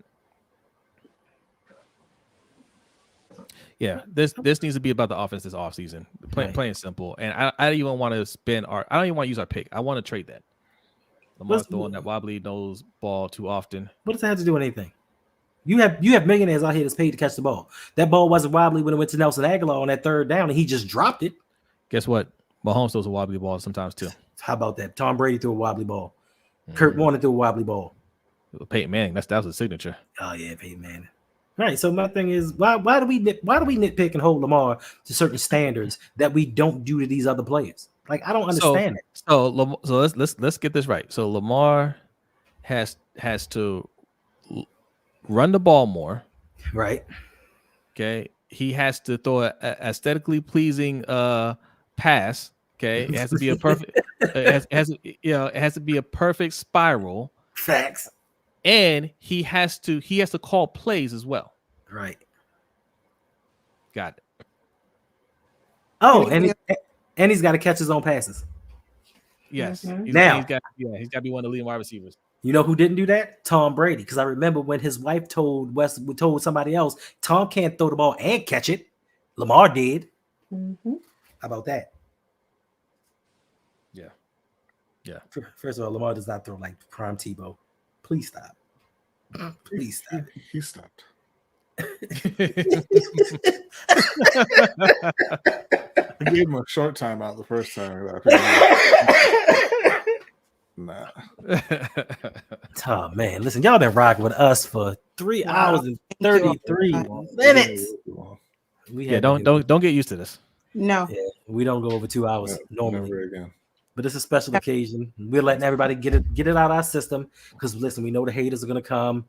We know that people are gonna be trolling us, and we have to sit here for another off season and go into a season saying, "Hey, I wonder what this season is gonna look like," and hopefully, everybody stays healthy.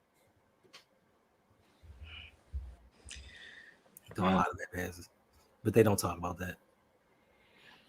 Mahomes threw a lot of bad passes. Yeah, absolutely. Totally agree. Had it not been for Lamar, Harbs would have been gone a long time ago. That's a fact. In between 2012 and before Lamar, what did Harbs accomplish? Nothing. So it shows that he is not a good coach. We all know Harbaugh was on his way to get fired before he started Lamar. Literally 1 week away from being fired. Yeah. Right. I thought Yolanda took a nap.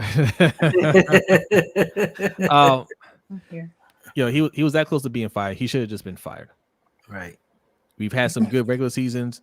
And I don't think, just be honest here, I don't think Harbaugh was that big of, he played that big of a role in the success that we've had in 2019 and this year, right? And just throughout Lamar's career. I don't think he played that big of a role. I think sometimes he did good enough to kind of stay out of the way a little bit. Mm-hmm. But then he just ruined it in the playoffs. And this is another example of that. And again, the Super Bowl isn't guaranteed for anybody. It's not guaranteed for anybody. Except for Patrick Mahomes. Yeah. But we should be striving towards that. And when you don't see any adjustments throughout the years, you see us losing the same exact way. How much longer do you want to see this? Right? I'm telling you, pick the Ravens to go to the Super Bowl this year. He said it all the way through. Jesus. As much as we criticize Harbaugh and EDC, right? I didn't pick him to go to the Super Bowl, right? I expect them to go far, but we had high expectations for this team. I'm telling you right now today, I have high expectations next year for this team. I think even with the fall off on the defensive side, and I don't think it's going to be as big as people are predicting, but I think it'll be a fall off. I'm telling you, we'll be right back here next year. But if Harbaugh is the head coach, I don't think we'll get past the Chiefs, or if it's the Bills. I just feel like we're not going to get over that hump if Harbaugh is the coach here. I don't want my coach dancing in the locker room after a playoff game, let alone Super Bowl. I don't care, dance. Look, I don't care if they're dancing, man. Like, win though. Just be facts. Y'all loved him dancing last week. Right. Facts. That was pretty funny. I don't think this one was worse. We lost in the AFC title game. Right. Losing to a team that you should dominate is always worse. We should have dominated the Titans. Facts. Losing to a team that's been to the Super Bowl 4 of the last 6 years, it sucks. But it's not worse. Right. Yes. I mean, going back and looking at the plays you should have made to win the game, that's gonna hurt. Knowing that we had it. And look, I feel bad for Zay Flowers. Me too. Because he was just trying to make a play. He'll come back better next year. He's competitive. Him and Lamar, I don't have any doubts about them. The rest of this team, we got a lot of work to do on the offense, guys. Odell, if we bring him back, He's a role player, right? 2019 was worse. 2019 was much worse. But we have running back. If we keep that draft pick, running back might be the move. I would say we need to get a running back, like a real running back that can carry the ball. Right. More than 3 or 4 times. Well, but that's not on the running backs. All your running backs can carry it more than 3 or 4 times. Your coach will not allow that to happen. Well, that's true. Facts. That's what I said. That's why I always said that the J.K. Dobbins was a wasted pick, even though he was a good player, because they refused to use him. So what's the point? Shout out to KP for donation. He Thank says, sent the donation on PayPal. I don't know if it went through. I don't know. This one went through. Did you want to say something? Well, that he sent the donation. Put it in the chat.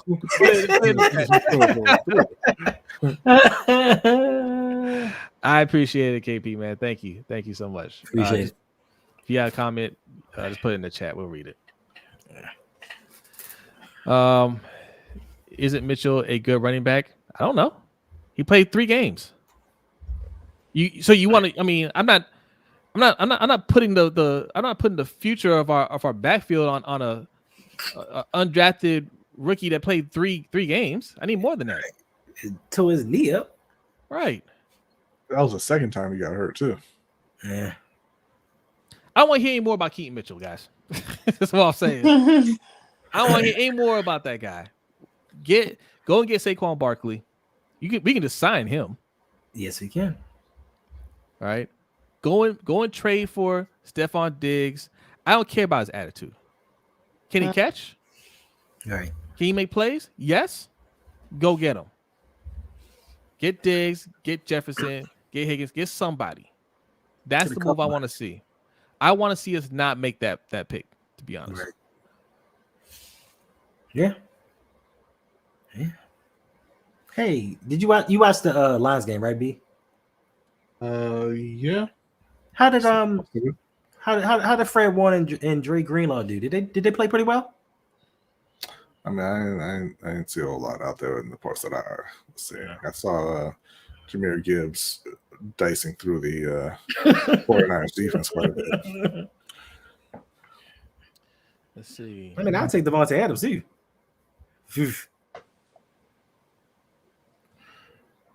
Yeah, that's crazy, Damon. He says ESPN just tweeted, until Lamar is better in critical games, the Ravens will continue to fail. But their takeaway from the Buffalo game was Josh Allen will get there eventually. Yeah. How can you say his window's closed? Like, he's only in his 7th year. He's going into his 7th year. How could you say this? I'm waiting for Shannon Sharp to start hating again, because he couldn't wait. He's waiting for this game. Like Shannon Sharp and Sherman. What's Richard Sherman? Yeah. See, Mac, we didn't have to wait. We could have got both of them. Yeah. We didn't have to wait. We could have just not both. Stop listening to the people who run the Baltimore Ravens, because they are lying to you, saying that you cannot have it all. Right. Look at the other teams in the league who do have it all. Thanks. Listen to them. Yeah, start doing that. And when they tell you, "Oh, we can't do that," don't listen to them. I hope so, but not with this coaching staff. He will not, because they expect him to do it all. They expect him to be our leading rusher year in and year out. No, he will. You know why? Because he's already doing the things that Cam didn't do off the field, and that's holding them accountable, saying, "No, you need to pay me." Well, look, I mean, I don't know. Like, Cam's career was shorter because he got hurt, not because of anything else. Like, he had a freak injury that essentially ended his career. I don't even think that. And I think he could have come back from that. He was just he was never the same after that. He could have still played. I'm always gonna argue that he could have still played, but he had a rep for whatever reason. Like, he wasn't a bad teammate or anything like that. But just teams shied away from him. Coaches didn't want to give him another opportunity. So like his opportunity just kind of faded away. I think he could have still played. His shoulder was shot. Shredded. Listen, they just showed the Zay Flowers touchdown on TV, and Lamar threw a perfect rainbow pass. Perfect pass. I don't hear none of y'all talk about that. Y'all talk about all the bad, but y'all don't want to talk about the good. Yeah. No, Ravens fans still swear that hitting deep passes is the same as handoffs. Yeah. Titans can afford D-Hop, but not Ravens. Yeah. We could have, but they tell you and try to make you believe that we couldn't. And then Ravens fans get all up in arms. We can't.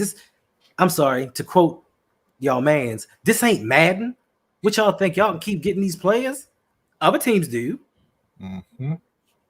But when it comes to us, we got to watch EDC's pocket, so we're not getting invited to his house. Yeah, don't subscribe to that defeatist attitude, right? We clearly need more, right? And unless you think this is all Lamar's fault and he just has to play better, we clearly need more on that side of the ball. There's nobody on that offensive side that you're looking at saying, yeah, man, so glad we have him. Right? Not one. There's not one person that we can look at and say, oh, y'all got Travis Kelce? Watch this. You know what I'm saying? You don't have that guy. So strive to get that person because we demand it on defense. Like, think about that. We drafted a linebacker in the first round in Patrick Queen. Mm-hmm. And they were like, not good enough. Get Roquan. Yep. And y'all are like, yeah, pay him. Mm-hmm. But we sitting here saying, Rashad Bateman? Nah, that ain't good enough. Zay Flowers? Cool. We need more. And it's like, well, how are we going to afford that? This ain't Madden. You can't just go and get people. Right. Oh, you want to get Stephon Diggs? He was mad because he didn't get the ball one time. Can't have that attitude on this team. You know what y'all talking about? We have Pat Ricard. What did he do in this game? I didn't see him out there. What did his $4 million get himself do for us in this game? How was he effective in helping the Ravens in the playoff win? But we had to have him. BJ wants to know what was the game plan. I don't know what the game plan was. The coaching staff don't know what the game plan was.